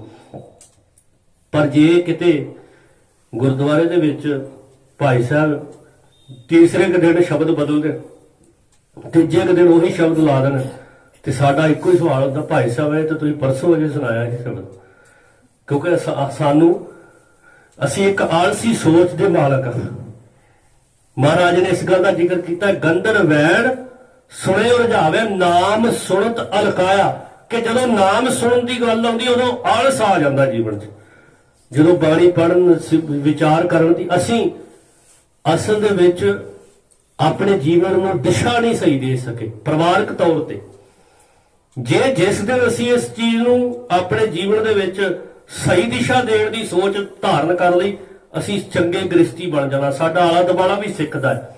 ਅਸੀਂ ਇਕੱਲੇ ਜੀਵਨ ਨਹੀਂ ਹੰਡਾਉਂਦੇ, ਸਾਡੇ ਤੋਂ ਬੜਾ ਕੁਝ ਬੱਚੇ ਜਿਹੜੇ ਆ ਸਾਡੇ ਵੱਲ ਵੇਖ ਕੇ ਜਿਹੜਾ ਵਾ ਜੋ ਕੁਝ ਕਰਦੇ ਕਰਾਉਂਦੇ ਆ। ਸੋ ਉਹ ਜਿਹੜਾ ਸਾਰਾ ਜੀਵਨ ਦੀ ਜਿਹੜੀ ਵਿਚਾਰ ਦੇ ਵਿੱਚ ਨਸ਼ਾ, ਗੰਦੇ ਤੋਂ ਗੰਦੇ ਗਾਣੇ, ਇਹ ਜੇ ਸਭ ਕੁਝ ਹੈ ਤੇ ਯਾਦ ਰੱਖੋ ਅਸਲੀ ਜ਼ਿੰਦਗੀ ਦੇ ਮਕਸਦ ਵਿੱਚੋਂ ਭਟਕ ਚੁੱਕੇ ਆ। ਤੇ ਫਿਰ ਭਾਈ ਗੁਰਦਾਸ ਜੀ ਨੇ ਜੇ ਗੱਲ ਕੀਤੀ ਹੈ ਨਾ ਕਿ ਸਿਰਫ ਧਨ ਦੌਲਤ ਪੈਸੇ ਵਾਸਤੇ ਹੀ ਜਿਹੜੇ ਲੋਕ ਆਪਸ ਦੇ ਵਿੱਚ ਸੰਬੰਧਿਤ ਨੇ, ਆਪਸੀ ਸੰਬੰਧ ਆ ਇਹਨਾਂ ਦੇ, ਤੇ ਇਹਦਾ ਅਰਥ ਹੈ ਕਿ ਗੁਰੂ ਨਾਨਕ ਦੀ ਨਜ਼ਰ ਵਿੱਚ ਅਜੇ ਇਹ ਗ੍ਰਸਤੀ ਜੀਵਨ ਨਹੀਂ ਬਣਿਆ। ਜਿਵੇਂ ਭਾਈ ਸਾਹਿਬ ਭਾਈ ਗੁਰਦਾਸ ਜੀ ਕਹਿੰਦੇ ਹਨ, ਗਿਆਨਨ ਮੈਂ ਗਿਆਨ ਅਰ ਧਿਆਨਨ ਮੈਂ ਧਿਆਨ, ਗੁਰ ਸਗਲ ਧਰਮ ਮੈਂ ਗ੍ਰਸਤ ਪ੍ਰਧਾਨ। ਗ੍ਰਸਤ ਜਿਹੜਾ ਇਹ ਸਾਰਿਆਂ ਨਾਲੋਂ ਉੱਚਾ ਹੈ, ਪਰ ਜੇ ਉਸ ਨੂੰ ਗ੍ਰਸਤੀ ਜੀਵਨ ਨੂੰ ਜੀਵਨ ਵਿੱਚ ਲਿਆਂਦਾ ਜਾਏ। ਅਸੀਂ ਤੇ ਗ੍ਰਸਤੀ ਜੀਵਨ ਨੂੰ ਜੀਵਨ ਚ ਆਉਣ ਹੀ ਨਹੀਂ ਦਿੱਤਾ, ਅਸੀਂ ਤੇ ਪਦਾਰਥਵਾਦੀ ਸੋਚ ਨੂੰ ਜੀਵਨ ਚ ਲਿਆਂਦਾ ਹੈ। ਪਦਾਰਥਵਾਦੀ ਸੋਚ ਕਹਿੰਦੀ ਆ ਕਿ ਜੋ ਕੁਝ ਹੈਗਾ ਜਿਸ ਤਰ੍ਹਾਂ ਮਰਜ਼ੀ ਖਿੱਚ ਧੂ ਕੇ ਕਿਸੇ ਦਾ ਨੁਕਸਾਨ ਕਰਕੇ ਤੂੰ ਕਮਾ, ਇਕੱਠਾ ਕਰ। ਇਹ ਪਦਾਰਥਵਾਦੀ ਸੋਚ ਕਹਿੰਦੀ ਆ ਜੋ ਕੁਝ ਹੈਗਾ ਖਾ ਪਾ ਹੰਡਾ ਲਾ। ਕਿਸੇ ਦਾ ਨੁਕਸਾਨ ਹੁੰਦਾ ਹੈ, ਕੋਈ ਮਰਦਾ ਹੈ, ਕੋਈ ਜਿੰਦਾ ਹੈ, ਤੈਨੂੰ ਇਹਦੇ ਨਾਲ ਕੋਈ ਨਹੀਂ, ਤੂੰ ਆਪਣੇ ਜੀਵਨ ਨੂੰ ਵੇਖਣਾ, ਤੂੰ ਆਪਣੀ ਜ਼ਿੰਦਗੀ ਨੂੰ ਵੇਖਣਾ। ਹੁਣ ਜਿੰਨਾ ਚਿਰ ਜਦੋਂ ਪਤੀ ਪਤਨੀ ਦੇ ਰਿਸ਼ਤੇ ਦੀ ਗੱਲ ਕੀਤੀ ਹੈ ਨਾ, ਕਿਉਂਕਿ ਪਰਿਵਾਰ ਇੱਥੋਂ ਚੱਲਦਾ ਹੈ। ਬਾਰ-ਬਾਰ ਗੁਰੂ ਨੇ ਬਾਣੀ ਦੇ ਵਿੱਚ ਜੇ ਸ਼ਬਦ ਵਰਤਿਆ ਪਰਮੇਸ਼ਰ ਨੂੰ, ਪਤੀ ਤੇ ਆਪਣੇ ਆਪ ਨੂੰ, ਯਾਦ ਰੱਖੋ ਵੀ ਪਤਨੀ ਦਾ ਦਰਜਾ ਜਿਹੜਾ ਦੇਣ ਦੀ ਕੋਸ਼ਿਸ਼ ਕੀਤੀ ਬਾਣੀ 'ਚ, ਤੇ ਉਹਦਾ ਇੱਕ ਕਾਰਨ ਹੈ। ਇਹੀ ਇੱਕ ਰਿਸ਼ਤਾ ਹੈ ਜਿਹੜਾ ਯਾਦ ਰੱਖੋ ਪ੍ਰੇਮ ਜਿਹਦੇ ਵਿੱਚ ਉਪਜਦਾ ਹੈ, ਇੱਕ ਪ੍ਰੇਮ ਦੀ ਵਿਚਾਰ ਜਿਹਦੇ ਵਿੱਚ ਉਪਜਦੀ ਆ। ਇਹ ਸਾਂਝ ਦਿਲਾਂ ਦੀ ਪੈਂਦੀ ਆ। ਇਹ ਦਿਲਾਂ ਦੀ ਸਾਂਝ ਦਾ ਮਤਲਬ ਪਤਾ ਕੀ ਆ? ਦਿਲਾਂ ਦੀ ਸਾਂਝ ਦਾ ਅਰਥ ਹੈ ਕਿ ਅੰਦਰੂਨੀ ਵਿਚਾਰਾਂ ਜਿਹੜੀਆਂ ਨੇ ਉਹ ਇੱਕਮਿਕ ਹੋ ਜਾਂਦੀਆਂ ਨੇ, ਜਿਹਨੂੰ ਗੁਰੂ ਅਮਰਦਾਸ ਮਹਾਰਾਜ ਕਹਿ ਰਿਹਾ ਵੀ ਏਕ ਜੋਤ ਦੋਏ ਮੂਰਤੀ। ਜਿਹਨੂੰ ਸਤਿਗੁਰੂ ਦੀ ਬਾਣੀ 'ਚ ਮਹਾਰਾਜ ਇਸ ਗੱਲ ਦਾ ਜ਼ਿਕਰ ਕਰਦੇ ਆ ਵੀ ਅਸਲ 'ਚ ਗ੍ਰਸਤੀ ਉਹ ਆ ਜੇ ਉਹਨਾਂ ਦੇ ਵਿਚਾਰ ਇੱਕ ਨੇ, ਜੇ ਉਹਨਾਂ ਦੀ ਸੋਚ ਇੱਕ ਹੈ, ਜੇ ਉਹਨਾਂ ਦੀ ਸਮਝ ਇੱਕ ਹੈ। ਤੇ ਇਸ ਕਰਕੇ ਸਭ ਤੋਂ ਵੱਡੀ ਗੱਲ ਹੈ ਕਿ ਪਤੀ ਪਤਨੀ ਦਾ ਜਦੋਂ ਆਪਸੀ ਸੰਬੰਧ ਜੁੜਦਾ ਹੈ ਨਾ, ਉਹ ਕੱਲਾ ਸਰੀਰਕ ਨਹੀਂ ਜੁੜਦਾ, ਮਾਨਸਿਕ ਵੀ ਜੁੜਦਾ ਹੈ। ਉੱਥੋਂ ਫਿਰ ਸਮਾਜ ਲਈ ਇੱਕ ਤਰ੍ਹਾਂ ਤਰ੍ਹਾਂ ਦੀਆਂ ਸਿੱਖਿਆਵਾਂ ਵੀ ਪ੍ਰਗਟ ਹੁੰਦੀਆਂ। ਉਹਨਾਂ ਵੱਲ ਵੇਖ ਕੇ ਜਦੋਂ ਗਾੜੀ ਔਲਾਦ ਹੁੰਦੀ ਹੈ, ਉਹ ਆਪਣੇ ਮਾਂ-ਪਿਓ ਵੱਲ ਵੇਖ ਕੇ ਹਰ ਤਰ੍ਹਾਂ ਦੇ ਕਾਰਜ ਕਰਦੇ ਆ। ਤੇ ਜੇ ਪਤੀ ਨਸ਼ੇ ਕਰਦਾ ਹੈ, ਜੇ ਬੱਚੇ ਦਾ ਪਿਤਾ ਨਸ਼ੇ ਕਰਦਾ ਹੈ, ਕਦੀ ਸੋਚ ਕੇ ਵੇਖੋ, ਬੱਚਾ ਉਸ ਚੀਜ਼ ਨੂੰ ਵੇਖ ਰਿਹਾ ਕਿ ਬਾਪੂ ਰੋਜ਼ ਇਹ ਸ਼ਰਾਬ ਦੀ ਬੋਤਲ ਜਿਹੜੀ ਪੀਂਦਾ ਹੈ, ਇਹ ਸ਼ਰਾਬ ਪੀਂਦਾ, ਤੇ ਜਦੋਂ ਬੱਚਾ ਉਸ ਚੀਜ਼ ਨੂੰ ਵੇਖ ਰਿਹਾ ਹੈ, ਅਸਰ ਬੱਚੇ ਤੇ ਵੀ ਪੈਂਦਾ ਵੀ ਸ਼ਾਇਦ ਇਹ ਪਤਾ ਨਹੀਂ ਕਿੰਨੀ ਕੁ ਵਧੀਆ ਚੀਜ਼। ਸੋ ਕਹਿਣ ਦਾ ਮਤਲਬ ਵੀ ਸਾਡੇ ਜੀਵਨ ਤੋਂ ਸਾਡੇ ਪਰਿਵਾਰ ਨੇ ਨਹੀਂ ਸਿੱਖਣਾ, ਆਲਾ ਦੁਆਲਾ ਵੀ ਸਿੱਖਦਾ। ਇਸ ਕਰਕੇ ਅਸੀਂ ਆਪਣੇ ਆਪ ਨੂੰ ਕਿਵੇਂ ਸੰਜਮ 'ਚ ਰੱਖਣਾ ਹੈ, ਵਿਕਾਰਾਂ ਵਾਲੇ ਪਾਸੇ ਉਹ ਕਿਵੇਂ ਜਿਹੜਾ ਮੋੜਨਾ। ਸਤਿਗੁਰੂ ਕਹਿੰਦੇ ਵੀ ਅਸਲ ਵਿੱਚ ਤੇਰੀ ਮੰਗ ਇਹ ਹੋਣੀ ਚਾਹੀਦੀ ਆ ਕਿ ਉਸ ਮੰਗ ਵਿੱਚ ਜਪ ਤਪ ਤੇ ਸੰਜਮ ਹੋਵੇ। ਤੁਸੀਂ ਹੁਣ ਕਦੇ ਨੋਟ ਕਰੋ ਸਾਡੇ ਜੀਵਨ ਦੇ ਵਿੱਚ ਕੀ ਇਹ ਕੁਝ ਹੈ? ਅਸੀਂ ਪਦਾਰਥਵਾਦੀ ਜੀਵਨ ਜਿਉ ਰਹੇ ਹਾਂ ਕਿ ਗੁਰਮਤਿ ਦਾ ਦਿੱਤਾ ਗ੍ਰਸਤੀ ਜੀਵਨ? ਇਹ ਅਸੀਂ ਫੈਸਲਾ ਕਰਨਾ ਹੈ ਆਪਣੇ ਮਨ ਵਿੱਚ ਕਿ ਸਾਡਾ ਕਿਹੋ ਜਿਹਾ ਜੀਵਨ ਹੈ। ਪਦਾਰਥਵਾਦੀ ਜੀਵਨ ਕਹਿੰਦਾ ਜੋ ਕੁਝ ਹੈਗਾ ਖਾ ਪੀ ਹੰਡਾ ਜਿਸ ਤਰ੍ਹਾਂ ਮਰਜ਼ੀ ਰਹਿ, ਇਹ ਪੱਛਮੀ ਸਭਿਅਤਾ ਦੇ ਵਿੱਚੋਂ ਪੈਦਾ ਹੋਇਆ ਹੈ ਤੇ ਉਹਨਾਂ ਦੇ ਵਿੱਚ ਇਹ ਸਭ ਕੁਝ ਚੱਲਦਾ ਹੈ ਕਿ ਉਹ ਜ਼ਿੰਦਗੀ ਦੇ ਵਿੱਚ ਕਿਸੇ ਦੀ ਪਰਵਾਹ ਨਹੀਂ ਕਰਦੇ। ਉਹਦੇ ਵਿੱਚ ਫਿਰ ਇੱਕ ਸ਼ਬਦ ਹੋਰ ਜੁੜ ਗਿਆ, ਉਹ ਸ਼ਬਦ ਪਤਾ ਕੀ ਹੈ? ਉਹ ਤਲਾਕ। ਉਹ ਸ਼ਬਦ ਉਧਰੋਂ ਆਇਆ, ਡਿਵੋਰਸ। ਗੁਰਮਤਿ ਦੇ ਵਿੱਚ ਇਹ ਸ਼ਬਦ ਹੀ ਨਹੀਂ ਹੈਗਾ। ਜਿਹੜਾ ਗੁਰਮਤਿ ਦਾ ਗ੍ਰਸਤੀ ਹੈ ਨਾ, ਉਹ 'ਚ ਇਹ ਸ਼ਬਦ ਨਹੀਂ ਹੈਗਾ। ਤਲਾਕ ਵਾਲਾ ਸ਼ਬਦ ਗੁਰਮਤਿ ਵਿੱਚ ਨਹੀਂ ਹੈ। ਜਦੋਂ ਆਨੰਦ ਕਾਰਜ ਹੁੰਦਾ ਇਹ ਕਿੱਥੇ ਹੁੰਦਾ? ਗੁਰਦੁਆਰੇ। ਤੇ ਜਦੋਂ ਤਲਾਕ ਹੁੰਦਾ ਉਹ ਕਿੱਥੇ ਹੁੰਦਾ? ਕੋਰਟ ਵਿੱਚ। ਕਿਉਂਕਿ ਗੁਰਦੁਆਰੇ ਵਿੱਚ, ਯਾਦ ਰੱਖੋ, ਗੁਰਦੁਆਰੇ ਦੇ ਵਿੱਚ ਇਸ ਚੀਜ਼ ਨੂੰ ਮਾਨਤਾ ਹੀ ਕੋਈ ਨਹੀਂ। ਜਦੋਂ ਰਿਸ਼ਤਾ ਜੁੜ ਰਿਹਾ ਹੈ ਤੇ ਰਿਸ਼ਤਾ ਗੁਰੂ ਦੀ ਵਿਚਾਰ ਦੇ ਨੂੰ ਮੁੱਖ ਰੱਖ ਕੇ ਜੋੜਿਆ ਗਿਆ ਹੈ। ਗੁਰੂ ਰਾਮਦਾਸ ਨੇ ਜਿਹੜੀਆਂ 4 ਲਾਵਾਂ ਲਿਖੀਆਂ ਨੇ ਨਾ, ਉਹਨਾਂ 4 ਲਾਵਾਂ ਦੇ ਵਿੱਚ, ਉਹਨਾਂ 4 ਸ਼ਬਦਾਂ ਦੇ ਵਿੱਚ ਸਮੁੱਚੇ ਜੀਵਨ ਦੀ ਵਿਚਾਰਧਾਰਾ ਛੁਪਾ ਦਿੱਤੀ ਸੀ। ਤੇ ਜਦੋਂ ਅਸੀਂ ਲਾਵਾਂ ਲੈਂਦੇ ਆ ਤੇ ਮੈਨੂੰ ਉਮੀਦ ਹੈ ਵੀ ਕੋਈ ਵਿਰਲਾ ਪਰਿਵਾਰ ਐਸਾ ਹੋਵੇਗਾ ਉਹ ਵੀ ਜਿਹੜਾ ਗੁਰਬਾਣੀ ਨਾਲ ਕਿਸੇ ਢੰਗ ਤਰੀਕੇ ਨਾਲ ਜੁੜਿਆ ਹੋਵੇਗਾ, ਉਹ 4 ਲਾਵਾਂ ਦਾ ਪਾਠ ਕਦੀ ਕਰ ਲੈਂਦਾ ਹੋਵੇਗਾ ਘਰ ਵਿੱਚ, ਉਹਨਾਂ ਨੂੰ ਪੜ੍ਹ ਲੈਂਦਾ ਹੋਵੇਗਾ, ਜਾਂ ਸਹਿਜ ਪਾਠ ਕਰਦਿਆਂ ਕਦੀ ਕੋਈ ਪਰਿਵਾਰ ਜਿਹੜਾ ਪੜ੍ਹ ਜਾਂਦਾ ਹੋਵੇਗਾ। ਉਦੋਂ ਵੀ ਸਾਨੂੰ ਸਮਝ ਕਿੱਥੇ ਲੱਗਦੀ ਵੀ ਕੀ ਲਿਖਿਆ, ਅਸੀਂ ਸਿਰਫ ਪੜ੍ਹ ਜਾਂਦੇ ਹਾਂ। ਉਹਦੇ ਵਿਚਲਾ ਜਿਹੜਾ ਸੁਨੇਹਾ ਗੁਰੂ ਰਾਮਦਾਸ ਪਾਤਸ਼ਾਹ ਦਾ, ਉਹ ਸਾਡੇ ਜੀਵਨ ਤੋਂ ਛੁਪ ਗਿਆ ਹੈ। ਅਸਲ 'ਚ ਜਦੋਂ ਗ੍ਰਸਤੀ ਜੀਵਨ ਵਿੱਚ ਜਿਹੜੇ ਬੱਚੇ ਨੇ ਜਾਂ ਬੱਚੀ ਨੇ ਆਉਣਾ ਨਾ, ਉਹਦੇ ਸਾਹਮਣੇ ਗੁਰੂ ਰਾਮਦਾਸ ਪਾਤਸ਼ਾਹ ਜੀ ਦੇ ਉਹ 4 ਸ਼ਬਦਾਂ ਦੀ ਵਿਆਖਿਆ ਜਿਹੜੀ ਉਹਨੂੰ ਪੜ੍ਹਾਈ ਜਾਏ, ਜਿਹੜੀ ਸਭ ਤੋਂ ਪਹਿਲੀ ਜ਼ਰੂਰਤ ਹੈ। ਗ੍ਰਸਤ ਕਿਉਂਕਿ ਅੱਜ ਤੰਗ ਦਿਲੀ ਕਿਉਂ ਆ? ਆਨੰਦ ਕਾਰਜ 2-4 ਜੀ ਖੜ ਕੇ ਗੁਰਦੁਆਰੇ ਹੋ ਰਹੇ ਆ, ਬਾਕੀ ਸਾਰਾ ਟੱਬਰ ਲਾਣਾ ਉੱਥੇ ਨਸ਼ਿਆਂ ਦੇ ਵਿੱਚ, ਪੈਸਿਆਂ ਦੇ ਵਿੱਚ ਖਚਤ ਹੈ। ਤੇ ਹੁਣ ਤੁਸੀਂ ਕਦੀ ਸੋਚ ਕੇ ਵੇਖੋ, ਫਿਰ ਆਨੰਦ ਕਾਰਜ ਗੁਰੂ ਦੀ ਜਿਹੜੀ ਇੱਕ ਰਸਮ ਬਣਾਤੀ ਨਾ, ਅਸੀਂ ਇਹ ਮਰਿਆਦਾ ਸੀ। ਰਸਮਾਂ ਵਿੱਚ ਤੇ ਮਰਿਆਦਾ ਵਿੱਚ ਬੜਾ ਵੱਡਾ ਅੰਤਰ ਹੁੰਦਾ ਹੈ। ਰਸਮ ਹੁੰਦੀ ਆ ਵੀ ਕੋਈ ਕਿਸੇ ਨਾਲ ਕੋਈ ਲੈਣਾ ਦੇਣਾ ਨਹੀਂ, ਪੰਡਤ ਜਾਂਦਾ ਹੈ, ਉਹ ਜਾ ਕੇ ਆਪਣੇ ਮੰਤਰ ਪੜ੍ਹਦਾ, ਲੋਕਾਂ ਨੂੰ ਨਹੀਂ ਪਤਾ ਲੱਗਦਾ ਕਿ ਪੰਡਤ ਕੀ ਪੜ੍ਹ ਰਿਹਾ। ਉਹ ਮੰਤਰ ਪੜ੍ਹਦਾ ਹੈ ਤੇ ਮੰਤਰ ਪੜ੍ਹਨ ਤੋਂ ਬਾਅਦ ਉਹ 7 ਭਵਾਂਡੀਆਂ ਲੈਂਦੇ ਆ ਤੇ ਕਹਿੰਦੇ ਆ ਜੀ ਸਾਡਾ ਵਿਆਹ ਹੋ ਗਿਆ। ਉਸੇ ਨੂੰ ਅਸੀਂ ਆਨੰਦ ਕਾਰਜ ਦੇ ਵਿੱਚ ਜਿਹੜੀ ਵਿਚਾਰ ਤੋਪ ਛੱਡੀ। ਅਸੀਂ ਸੋਚਿਆ ਕਿ ਜਿਹੜੀਆਂ ਲਾਵਾਂ ਨੇ ਇਹਨਾਂ ਨੂੰ ਗ੍ਰੰਥੀ ਸਿੰਘ ਪੜ੍ਹੇ, ਉਹ 4 ਚੱਕਰ ਲਾਏ ਤੇ ਸਾਡਾ ਆਨੰਦ ਕਾਰਜ ਪੂਰਾ। ਇਹ ਜਿਹੜਾ ਅਸੀਂ ਸਿਸਟਮ ਬਣਾ ਲਿਆ ਇਹ ਬਿਲਕੁਲ ਗਲਤ ਹੈ। ਲੋੜ ਕੀ ਸੀ ਕਿ ਜਿਹੜਾ ਉਪਦੇਸ਼ ਗੁਰੂ ਗ੍ਰੰਥ ਸਾਹਿਬ ਦਾ ਰੂਹਾਨੀਅਤ ਤੇ ਅਧਿਆਤਮਿਕ ਤੇ ਸਮਾਜਿਕ ਹੈ, ਉਸ ਸੁਨੇਹੇ ਨੂੰ ਅਸੀਂ ਉਹਨਾਂ ਬੱਚਿਆਂ ਤੱਕ ਪਹੁੰਚਾਉਂਦੇ। ਜਦੋਂ ਸੁਨੇਹਾ ਉਹਨਾਂ ਤੱਕ ਪੁੱਜੇਗਾ ਨਾ, ਉਹਨਾਂ ਦੇ ਜੀਵਨ ਦੇ ਵਿੱਚ ਕਿਰਤ ਹੈ, ਨਾਮ ਜਪਣ ਵਾਲੀ ਵਿਚਾਰ ਹੈ, ਉਹਨਾਂ ਦੇ ਜੀਵਨ ਵਿੱਚ ਵੰਡ ਕੇ ਛਕਣ ਵਾਲੀ ਸੋਚ ਆਏਗੀ। ਜਦੋਂ ਇਹੋ ਜਿਹਾ ਜੀਵਨ ਹੋਏਗਾ ਨਾ, ਇਹ ਤਿੰਨ ਸ਼ਬਦ ਜਿਹੜੇ ਆ ਵਸੇ, ਉਦੋਂ ਪਰਿਵਾਰ 'ਚ ਕੱਲ ਕਲੇਸ਼ ਨਹੀਂ। ਹੁਣ ਵੰਡ ਕੇ ਛਕਣ ਦੀ ਗੱਲ ਕਰ ਲਈਏ, ਪਰਿਵਾਰ ਉਦੋਂ, ਕਿਉਂਕਿ ਮਾਂ ਪਿਓ ਚਾਹੁੰਦਾ ਹੈ ਕਿ 2 ਬੱਚੇ ਆ, ਹੁਣ ਦੋਵਾਂ ਦੇ ਆਨੰਦ ਕਾਰਜ ਹੋ ਗਏ ਆ, ਇਕੱਠੇ ਰਹਿਣ ਦੋਨੋਂ ਭਰਾ, ਚੌਂਕਾ ਜਿਹੜਾ ਵੱਖ-ਵੱਖ ਨਾ ਹੋਵੇ, ਦੋਨਾਂ ਦੀ ਜਿਹੜੇ ਆ ਆਪਸੀ ਪਿਆਰ ਬਣਿਆ ਰਵੇ, ਜਿਵੇਂ ਇਹ ਬਚਪਨ ਤੋਂ ਇਹਨਾਂ ਦਾ ਬਣਿਆ ਸੀ। ਪਰ ਜਿਸ ਵਕਤ ਆਨੰਦ ਕਾਰਜ ਹੋਏ ਆ ਤੇ ਜਿਹੜੀਆਂ ਧੀਆਂ ਬਾਹਰੋਂ ਆਈਆਂ ਨੇ, ਹੁਣ ਉਹਨਾਂ ਦੇ ਆਪਣੇ ਸ਼ੌਂਕ ਨੇ, ਦੋਨਾਂ ਦੇ ਵੱਖੋ ਵੱਖਰੇ। ਹੁਣ ਉਹ ਸ਼ੌਂਕ ਕੀ ਕੁਝ ਕਰਵਾ ਦਿੰਦੇ ਆ ਕਿ ਪਰਿਵਾਰ 'ਚ ਲੜਾਈ ਝਗੜਾ ਵੀ ਕਰਵਾ ਦਿੰਦੇ। ਹੁਣ ਜੇ ਸੱਸ ਨੇ ਆਪਣੀ ਇੱਕ ਨੌਂ ਨੂੰ ਸੂਟ ਲੈ ਦਿੱਤਾ ਹੈ ਤੇ ਦੂਜੀ ਇਸ ਗੱਲ ਦੇ ਉੱਤੇ ਕਦੇ ਤੁਸੀਂ ਵੇਖੋ ਵੀ ਮਨ ਵਿੱਚ ਸੋਚਦੀ ਆ ਤੇ ਝਗੜਾ ਪਾ ਲੈਂਦੀ ਘਰ ਵਿੱਚ ਤੇ ਮੈਨੂੰ ਕਿਉਂ ਨਹੀਂ ਦਿੱਤਾ। ਜੇ ਉਹਦੇ ਵਿੱਚ ਸਬਰ ਵਾਲੀ ਕੋਈ ਵਿਚਾਰ ਹੁੰਦੀ ਤੇ ਜ਼ਰੂਰ ਕਦੀ ਵੀ ਨਾ ਇਹੋ ਜਿਹੀ ਗੱਲ ਸੋਚਦੀ। ਪਰ ਜੇ ਇੱਕ ਸੱਸ ਮਾਂ ਨੇ ਜਿੰਨੀ ਗੁੰਜਾਇਸ਼ ਸੀ, ਉਹਨੇ ਇੱਕ ਧੀ ਨੂੰ, ਇੱਕ ਨੌਂ ਨੂੰ ਜਿਹੜਾ ਸੂਟ ਲੈ ਦਿੱਤਾ ਹੈ, ਹੁਣ ਜਿਹਨੂੰ ਲੈ ਦਿੱਤਾ ਹੈ, ਤੇ ਉਹ ਆਪਸ ਨਾਲ ਕਦੀ ਸੋਚ ਕੇ ਵੇਖੇ ਤੇ ਜੇ ਉਹਦਾ ਦਿਲ ਵੱਡਾ ਹੋਵੇ ਤੇ ਉਹ ਦੂਸਰੇ ਨੂੰ ਦਿੰਦੇ ਵੀ ਕੋਈ ਨਹੀਂ, ਤੇਰੇ ਕੋਲ ਨਹੀਂ ਹੈਗਾ, ਮੈਨੂੰ ਪਹਿਲਾਂ ਵੀ ਜਿਹੜਾ ਮਿਲ ਗਿਆ ਸੀ। ਇਹ ਜਿਹੜੀ ਇਹਨੂੰ ਕਹਿੰਦੇ ਆ ਵੀ ਮਤਲਬ ਆਪਸ ਵਿੱਚ ਭਾਈਚਾਰਕ ਤੌਰ ਤੇ ਸਾਂਝ ਬਣਾ ਕੇ ਰੱਖਣੀ, ਉਹ ਹੈ ਨਹੀਂ। ਉਹ ਮਿਲਦੀ ਆ ਗੁਰੂ ਦੀ ਮੱਤ ਤੋਂ। ਜੇ ਦੋਨੋਂ ਯਾਦ ਰੱਖੋ, ਬ੍ਰਦਰ ਭਰਾ ਜਿਹੜੇ ਆ ਗੁਰਬਾਣੀ ਪੜ੍ਹਦੇ ਹੋਣਗੇ ਤੇ ਜਿਹੜੀਆਂ ਧੀਆਂ ਨੇ ਉਹ ਆਪਣੇ ਆਪ ਗੁਰਬਾਣੀ ਨਾਲ ਜੁੜ ਜਾਣਗੇ। ਜੇ ਗੁਰਮਤਿ ਫਲਸਫੇ ਦਾ ਸੁਨੇਹਾ ਦੋਨੋਂ ਜਾਣੇ ਲੈ ਰਹੇ ਹੋਣਗੇ ਤੇ ਆਉਣ ਵਾਲੀਆਂ ਧੀਆਂ ਜਾਂ ਉਹ ਧੀ ਜਿਹਨੇ ਜਾਣਾ ਹੈ ਘਰੋਂ, ਜੇ ਪਰਿਵਾਰ ਜੁੜਿਆ ਹੋਵੇਗਾ, ਉਹ ਧੀ ਜਿਹਨੇ ਘਰ ਤੋਂ ਜਾਣਾ ਹੈ, ਜੇ ਦੂਜਾ ਪਰਿਵਾਰ ਗੁਰਮਤਿ ਨਾਲ ਨਹੀਂ ਵੀ ਜੁੜਿਆ ਉਹਨੂੰ ਵੀ ਜੋੜ ਦੇਵੇ।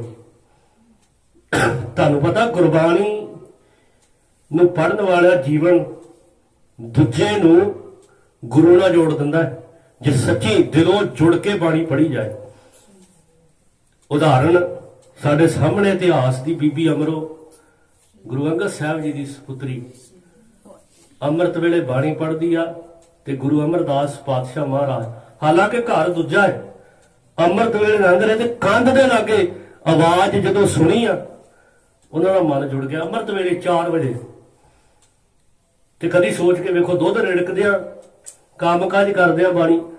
ਹੁਣ ਉਹ ਬਾਣੀ ਦਾ ਸੁਨੇਹਾ ਗੁਰੂ ਅਮਰਦਾਸ ਪਾਤਸ਼ਾਹ ਦੇ, ਅਜੇ ਗੁਰੂ ਨਹੀਂ ਆਓ, ਉਹਨਾਂ ਦੇ ਹਿਰਦੇ ਤੱਕ ਉਪਜਿਆ ਤੇ ਉਹਨਾਂ ਨੇ ਜਾ ਕੇ ਆਪ ਇੱਛਾ ਜ਼ਾਹਰ ਕੀਤੀ ਕਿ ਮੈਨੂੰ ਗੁਰੂ ਨਾਮ ਦਾ। ਜੇ ਸੱਚੀ ਦਿਲੋਂ ਜੁੜ ਕੇ ਬਾਣੀ ਦੀ ਵਿਚਾਰ ਨਾਲ ਜੁੜਿਆ ਜਾਏ ਤਾਂ ਗੁਰਬਾਣੀ ਸਾਡਾ ਜੀਵਨ ਹੀ, ਯਾਦ ਰੱਖੋ, ਪ੍ਰਚਾਰਕ ਤੌਰ ਤੇ ਬਣ ਜਾਂਦੀ। ਸਾਡਾ ਜੀਵਨ ਹੀ ਪ੍ਰਚਾਰ ਕਰਨ ਦਾ ਪੈਂਦਾ। ਪਰ ਹੋਣਾ ਕੀ ਚਾਹੀਦਾ ਹੈ? ਹੋਣਾ ਇਹੀ ਹੈ ਕਿ ਇੱਕ ਗ੍ਰਸਤੀ ਦੇ ਜੀਵਨ ਵਿੱਚ, ਖਾਸ ਕਰਕੇ ਕਿਉਂਕਿ ਜਿਹੜਾ ਵਿਸ਼ਾ ਦਿੱਤਾ ਹੈ ਨਾ ਪਰਿਵਾਰ ਨੇ ਵੀ ਸਿੱਖ ਗ੍ਰਸਤੀ ਜੀਵਨ ਦੀ ਮਹਾਨਤਾ ਕੀ, ਸਿੱਖ ਵਾਸਤੇ, ਤੇ ਸਿੱਖ ਵਾਸਤੇ ਗ੍ਰਸਤੀ ਜੀਵਨ ਦੀ ਮਹਾਨਤਾ ਇਹੀ ਆ ਕਿ ਸਿੱਖ ਨੂੰ ਗ੍ਰਸਤੀ ਜੀਵਨ ਪਰਿਵਾਰ ਵਿੱਚ ਰਹਿੰਦੇ ਆਨੰਦ ਦੀ ਪ੍ਰਾਪਤੀ ਹੋਣਾ ਉਹਦੇ ਜੀਵਨ ਵਿੱਚ ਸਭ ਤੋਂ ਬੇਹੱਦ ਜ਼ਰੂਰੀ ਹੈ। ਜੇ ਉਹਦੇ ਵਿੱਚ ਜੀਵਨ 'ਚ ਖੇੜਾ, ਆਨੰਦ ਦੀ ਖੁਸ਼ੀ ਉਹ ਜਿਹੜੀ ਪ੍ਰਾਪਤ ਨਹੀਂ ਹੋ ਰਹੀ, ਤੇ ਯਾਦ ਰੱਖੋ ਉਹ ਗ੍ਰਸਤੀ ਜੀਵਨ ਕਿਸੇ ਵੀ ਕਾਰਜ ਦਾ ਨਹੀਂ, ਕਿਸੇ ਵੀ ਕੰਮ ਦਾ ਨਹੀਂ। ਤੇ ਆਨੰਦ ਦੀ ਅਵਸਥਾ ਇਹ ਨਹੀਂ ਆ ਕਿ ਜਿਹੜੀ ਸਾਨੂੰ ਵਿਸ਼ੇ ਵਿਕਾਰਾਂ 'ਚ ਜਿਹੜੀ ਖੁਸ਼ੀ ਮਿਲੇ, ਨਹੀਂ। ਅਸੀਂ ਸ਼ਾਇਦ ਰੋਟੀ ਖਾਧੀ ਤੇ ਪੁੱਛਿਆ ਕਿਸੇ ਨੇ ਤੇ ਅਸੀਂ ਕਿਹਾ ਜੀ ਆਨੰਦ ਆ, ਨਹੀਂ, ਉਸ ਤਰ੍ਹਾਂ ਦਾ ਆਨੰਦ ਨਹੀਂ ਕਿ ਜਿਹੜਾ ਹੋਰ 2-4 ਘੰਟਿਆਂ ਬਾਅਦ ਰੋਟੀ ਦੀ ਭੁੱਖ ਲੱਗੀ ਤੇ ਫਿਰ ਜਿਹੜੀ ਆ ਉਸੇ ਤਰ੍ਹਾਂ ਖੋਹ ਪੈਣ ਲੱਗ ਪਈ, ਨਹੀਂ, ਉਹ ਆਨੰਦ ਨਹੀਂ। ਇੱਥੇ ਆਨੰਦ ਹੈ ਸੰਜਮ 'ਚ ਰਹਿਣਾ। ਇੱਥੇ ਆਨੰਦ ਹੈ ਜਿਹਦੇ ਵਾਸਤੇ ਸਤਿਗੁਰੂ ਗੁਰੂ ਗੋਬਿੰਦ ਸਿੰਘ ਮਹਾਰਾਜ ਦਾ ਅਸੀਂ ਪਿਛਲੇ ਦਿਨੀ ਜੀਵਨ ਜਿਹੜਾ ਵੇਖੀਏ ਨਾ, ਇੱਕ ਮੈਂ ਗੁਰੂ ਗੋਬਿੰਦ ਸਿੰਘ ਦੇ ਜੀਵਨ ਦੇ ਵਿੱਚੋਂ ਇੱਕ ਵਿਚਾਰ ਤੁਹਾਡੇ ਨਾਲ ਸਾਂਝਾ ਕਰਨ ਲੱਗਾ। ਪਟਨੇ ਦੀ ਧਰਤੀ ਤੋਂ ਜਦੋਂ ਤੁਰੇ ਸੀ ਨਾ, ਮਾਂ ਇੱਕ ਟੀਚਰ ਇਹੋ ਜਿਹੀ ਆ ਕਿ ਮਾਂ ਦੀ ਦਿੱਤੀ ਸਿੱਖਿਆ ਨਹੀਂ, ਯਾਦ ਰੱਖੋ, ਜੀਵਨ 'ਚ ਆਨੰਦ ਭਰਦਾ।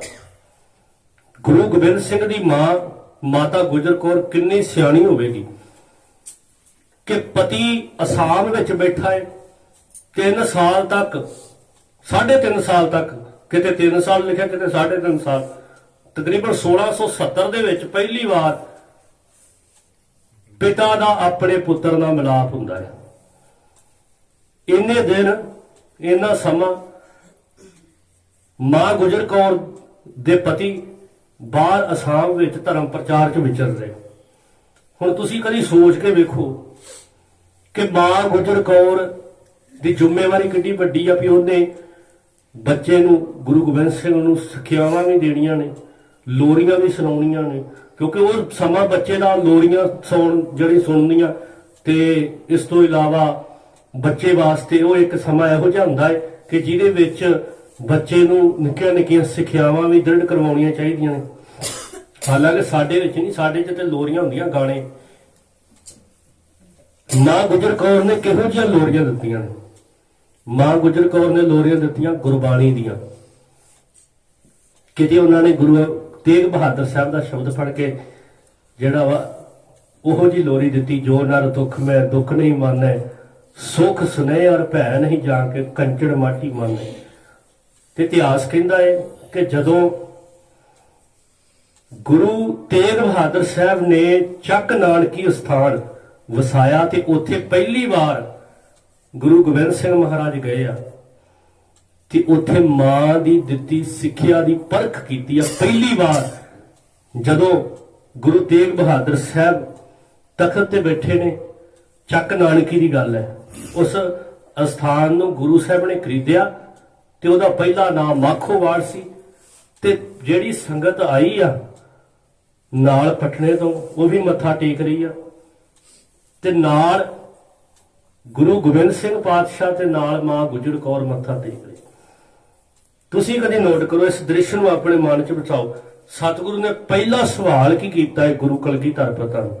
यह सवाल गुरु कलगीधर पिता नूं नहीं कला, इस सवाल विच मां गुजर कौर दी दित्ती परवरिश दा, दित्ती सिक्ख्या दा नतीजा निकलना।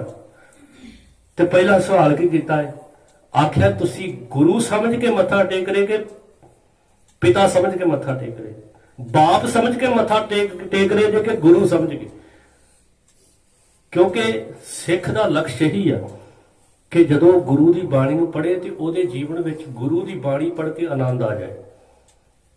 ते जदों गुरु गोबिंद सिंह पातशाह महाराज नूं गुरु तेग बहादुर साहब जी ने सवाल किया है तो उत्तर जिहड़ा दिता है ना, गुरु अमरदास की बाणी छोटी जी उम्र में याद कर ली, आनंद पाया मेरी माए सतगुरु। हुण तुसीं इस गल नूं वेखो कि वो मां किन्नी उच्ची मत वाली होवेगी जिन्ने उस छोटी जी उम्र विच बच्चे दे अंदर गुरमत जिहड़ी आ बिठा दित्ती है, गुरु की मत बिठा दित्ती है। इहनूं कहंदे बच्चे की परवरिश करन दा। असीं कहंदे ना हो साडे इतिहास 'च ही बड़ा कुछ छुपिया होया, असीं इस रूप च उस चीज़ नूं विचारदे ही नहीं। जदों गुरु कलगीधर पिता ने इन्ने शब्द बोले ना ते गुरु तेग बहादुर साहब का रिएक्शन उस समय कितना जिहड़ा उच्चा होवेगा भी जिवें कदी तुसीं वेखो भी जिहड़ा पिता हुंदा ना वो अपने बच्चे ते तादी माण करदा है कि जे बच्चा ਉਹਦੇ कहने ਵਿੱਚ ਉੱਚੀ ਪਦਵੀ ਤੇ ਅੱਪੜ ਜਾਏ, ਜਿੱਥੋਂ ਤੱਕ ਉਹਦੀ ਪਹੁੰਚਾਉਣ ਦੀ ਸੋਚ ਹੈ ਨਾ ਆਪਣੇ ਬੱਚੇ ਨੂੰ, ਉਤੋਂ ਤੱਕ ਅੱਪੜ ਜਾਏ ਤੇ ਉਦੋਂ ਬਹੁਤ ਵੱਡਾ ਸੁੱਖ ਮਿਲਦਾ ਹੈ, ਉਦੋਂ ਬਹੁਤ ਵੱਡੀ ਖੁਸ਼ੀ ਜਿਹੜੀ ਪ੍ਰਾਪਤ ਹੁੰਦੀ ਹੈ। ਤੇ ਗੁਰੂ ਤੇਗ ਬਹਾਦਰ ਸਾਹਿਬ ਜੀ ਕਿੰਨੇ ਖੁਸ਼ ਹੋਏ ਹੋਣਗੇ ਕਿ ਮੈਂ ਬਾਹਰ ਸੀ ਪਰ ਮੇਰੀ ਸੋਚ ਉੱਥੇ ਬੈਠੀ ਕਹਿ ਰਹੀ ਸੀ ਕਿ ਮੇਰਾ ਪੁੱਤਰ ਜਿਹੜਾ ਹੈ ਉਹਦੇ ਜੀਵਨ 'ਚ ਗੁਰੂ ਦੀ ਮੱਤ ਆ ਜਾਏ। ਪਰ ਮਾਂ ਗੁਜਰ ਕੌਰ इन्नी उच्ची सोच की मालिक भी जे असाम बैठे गुरु तेग बहादुर साहब की सोच कह रही है ना, तो उस सोच ते पहरा मां गुजर कौर जी दे रहे, परवरिश करते हैं, बाणी सिखा रहे, बाणी समझा रहे, बाणी का सुनेहा उतों तक पहुंचा रहे। ते जदों गुरु तेग बहादुर साहब खुश होए ना, उन्होंने उस स्थान का नाम ही आनंदपुर रखता। ते जदों आनंदपुर की आनंद की गल कर लगा भी गृहस्थी के जीवन में आनंद की गल भी जे वड्डे तो वड्डा दुख भी आ जाए तो आनंद नहीं मिटदा। पटने की धरती तुरे सी ते ਆਨੰਦ ਬਾਣੀ ਚੋਂ ਪ੍ਰਾਪਤ ਕੀਤਾ ਸੀ। ਮਾਂ ਦੀਆਂ ਲੋਰੀਆਂ ਨੇ ਬਾਣੀ ਸਿਖਾਈ, ਉੱਥੋਂ ਮਿਲਿਆ ਹੋਇਆ, ਬਾਣੀ ਚੋਂ ਮਿਲਿਆ ਹੋਇਆ ਆਨੰਦ ਇੱਕ ਅਸਥਾਨ ਦਾ ਨਾਮ ਚੇਂਜ ਕਰ ਦਿੱਤਾ, ਆਨੰਦਪੁਰ ਪੈ ਗਿਆ। ਤੇ ਜਦੋਂ ਤੁਸੀਂ ਵੇਖੋ ਆਨੰਦਪੁਰ ਛੱਡਿਆ ਹੈ ਤੇ ਦੁਸ਼ਮਣ ਸੋਚਦਾ ਹੋਵੇਗਾ ਸ਼ਾਇਦ ਆਨੰਦਪੁਰ ਇਹਨੇ ਜਿਹੜੀ ਇਹਨਾਂ ਨੇ ਜਗ੍ਹਾ ਦਾ ਨਾਮ ਰੱਖਿਆ ਹੈ ਇਹਦੇ ਕਰਕੇ ਇਹਨਾਂ ਨੂੰ ਆਨੰਦ ਹੈ। ਨਹੀਂ, ਉਹ ਤੇ ਰੂਹਾਨੀਅਤ ਬਾਣੀ ਦੇ ਕਰਕੇ ਸੀ ਨਾ। ਗੁਰੂ ਸਾਹਿਬ ਜਦੋਂ ਆਨੰਦਪੁਰ ਛੱਡਦੇ ਆ ਉਦੋਂ ਵੀ ਬਾਣੀ ਨੂੰ ਨਹੀਂ ਤਿਆਗਦੇ। ਫਿਰ ਜਦੋਂ ਗੁਰੂ ਸਾਹਿਬ ਜੀ ਸਰਸਾ ਨਦੀ ਲਾਗੇ ਪੁੱਜਦੇ ਆ, ਉੱਥੇ ਆਸਾ ਦੀ ਵਾਰ ਦਾ ਕੀਰਤਨ ਹੋ ਰਿਹਾ ਹੈ ਤੇ ਦੁਸ਼ਮਣ ਨੇ ਹਮਲਾ ਕਰਤਾ ਹੈ ਕੀਰਤਨ ਦੇ ਵਿੱਚ ਹੀ, ਪਰ ਕੀਰਤਨ ਨੂੰ ਬੰਦ ਨਹੀਂ ਕੀਤਾ। ਫਿਰ ਕਦੀ ਤੁਸੀਂ ਵੇਖੋ ਕਿਉਂ ਨਹੀਂ ਕੀਤਾ? ਇਸੇ ਕਰਕੇ ਨਹੀਂ ਕੀਤਾ ਕਿ ਇਹੀ ਬਾਣੀ ਇੱਕ ਅਟਲ ਜੀਵਨ ਦਾ ਹਿੱਸਾ ਹੈ। ਜੇ ਇਹ ਛੱਡ ਦਿੱਤੀ ਤੇ ਫਿਰ ਜੀਵਨ ਹੀ ਕੱਖ ਨਹੀਂ। ਫਿਰ ਜਦੋਂ ਅਸੀਂ ਪੜ੍ਹਦੇ ਆ ਚਮਕੌਰ ਦੀ ਗੜੀ ਪੁੱਜੇ, ਉੱਥੇ ਸੋਦਰ ਦੀ ਬਾਣੀ ਪੜ੍ਹੀ ਆ। ਹੁਣ ਸਾਰਾ ਰਾਹ ਜਿਹੜਾ ਹੈ ਨਾ 7 ਕੁ ਦਿਨਾਂ ਦਾ ਜਿਹੜਾ ਸਮਾਂ, ਇਹਦੇ ਵਿੱਚ ਗੁਰੂ ਸਾਹਿਬ ਜੀ ਨੇ ਬੜੇ ਬੜੇ ਵੱਡੇ ਵਿਛੋੜੇ ਸਹੇ, ਪਰ ਇੱਕ ਚੀਜ਼ ਨੂੰ ਨਹੀਂ ਛੱਡਿਆ, ਉਹ ਆ ਗੁਰਬਾਣੀ ਨੂੰ। ਗੁਰਬਾਣੀ ਦਾ ਵਿਛੋੜਾ ਗੁਰੂ ਨਹੀਂ ਸਹਿ ਸਕਦਾ। ਤੁਸੀਂ ਵੇਖੋ ਆਨੰਦਪੁਰ ਦਾ ਵਿਛੋੜਾ ਸਿਆ, ਆਨੰਦਪੁਰ ਦੇ ਵਾਸੀਆਂ ਦਾ ਵਿਛੋੜਾ ਸਿਆ, ਸਰਸਾ ਨਦੀ ਲਾਗੇ ਕੁਝ ਪਰਿਵਾਰ ਦੇ ਜੀ ਵਿਛੜ ਗਏ, 3 ਹਿੱਸਿਆਂ 'ਚ ਪਰਿਵਾਰ ਵਿਸਰ ਗਿਆ, ਤੇ ਜਿਹੜੇ ਸਿੰਘ ਸੀ ਉਹ ਸ਼ਹੀਦ ਹੋ ਗਏ, ਉਹਨਾਂ ਦਾ ਵਿਛੋੜਾ। ਚਮਕੌਰ ਦੀ ਗੜੀ ਤੱਕ ਜਾ ਕੇ ਉੱਥੇ ਵਿਛੋੜਾ। ਫਿਰ ਜਦੋਂ ਮਾਛੀ ਬਣੇ ਬੈਠੇ ਆ ਤਾਂ ਵੀ ਉਹਨਾਂ ਨੇ ਬਾਣੀ ਨੂੰ ਨਹੀਂ ਤਿਆਗਿਆ, ਨਿਤਨੇਮ ਕੀਤਾ, ਅੰਮ੍ਰਿਤ ਵੇਲਾ ਹੋਏ, ਅਜੇ ਭਾਈ ਦਇਆ ਸਿੰਘ ਦਾ ਮਿਲਾਪ ਨਹੀਂ ਹੋਇਆ ਤੇ ਇਕੱਲੇ ਬੈਠੇ ਉੱਥੇ ਵੀ ਪਰਮੇਸ਼ਰ ਦੀ ਇਬਾਦਤ ਕੀਤੀ ਹੈ। ਇਬਾਦਤ ਕਰਨੀ ਗ੍ਰਸਤੀ ਜੀਵਨ ਵਿੱਚ, ਯਾਦ ਰੱਖੋ, ਜਿਹੜਾ ਗ੍ਰਸਤੀ ਜੀਵਨ ਹੰਢਾ ਰਿਹਾ ਹੈ ਉਹਦੇ ਜੀਵਨ ਵਿੱਚ ਇਬਾਦਤ ਭਗਤੀ ਕਰਨਾ ਬਹੁਤ ਲਾਜ਼ਮੀ ਹੈ। ਬਾਣੀ ਪੜ੍ਹਨੀ ਬੜੀ ਲਾਜ਼ਮੀ ਹੈ, ਪਰਮੇਸ਼ਰ ਦੀ ਇਬਾਦਤ ਕਰਨਾ ਬੜੀ ਲਾਜ਼ਮੀ। ਇਕੱਲੇ ਰਹਿ ਗਏ, ਪਰਿਵਾਰ ਦੇ ਸਾਰੇ ਜੀ ਵਿਛੜ ਗਏ, ਪਤਾ ਨਹੀਂ ਕੀ ਕਿੱਥੇ ਕੀ ਕੁਛ ਵਾਪਰ ਰਿਹਾ ਹੈ। ਛੋਟਿਆਂ ਨਾਲ ਵੱਡਿਆਂ ਨੂੰ ਆਪ ਸ਼ਹੀਦ ਕਰਵਾਏ ਆ, ਪਰ ਆਨੰਦ ਨਹੀਂ ਮਿਟਿਆ। ਇਹੀ ਤੇ ਕਵੀ ਅੱਲਾ ਯਾਰ ਖਾਂ ਜੋਗੀ ਲਿਖਦਾ ਹੈ ਨਾ, ਉਹ ਲਿਖਦਾ ਹੈ ਕਿ ਕਟਾ ਕੇ ਚਾਰੋਂ ਪਿਸਰ ਇੱਕ ਆਂਸੂ ਨਾ ਗਿਰਾਇਆ, ਇੱਕ ਵੀ ਅਥਰੂ ਨਹੀਂ ਡਿੱਗਣ ਦਿੱਤਾ। ਇਹਨੂੰ ਕਿਹਾ ਆਨੰਦ ਦੀ ਜੀਵਨ ਦੇ ਵਿੱਚ ਜਿਹੜੀ ਮਹਾਨਤਾ, ਕਿ ਗੁਰੂ ਨਾਲ ਜੁੜਨ ਵਾਲੇ ਦੇ ਜੀਵਨ ਵਿੱਚ ਆਨੰਦ ਹੈ। ਤਲਾਕ, ਯਾਦ ਰੱਖੋ, ਡਿਵੋਰਸ ਵਾਲਾ ਸ਼ਬਦ ਹੀ ਕੋਈ ਨਹੀਂ ਹੈ। ਸਿੱਖ ਦੇ ਜੀਵਨ ਵਿੱਚ ਇਹ ਸ਼ਬਦ ਨਹੀਂ ਹੋਣਾ ਚਾਹੀਦਾ।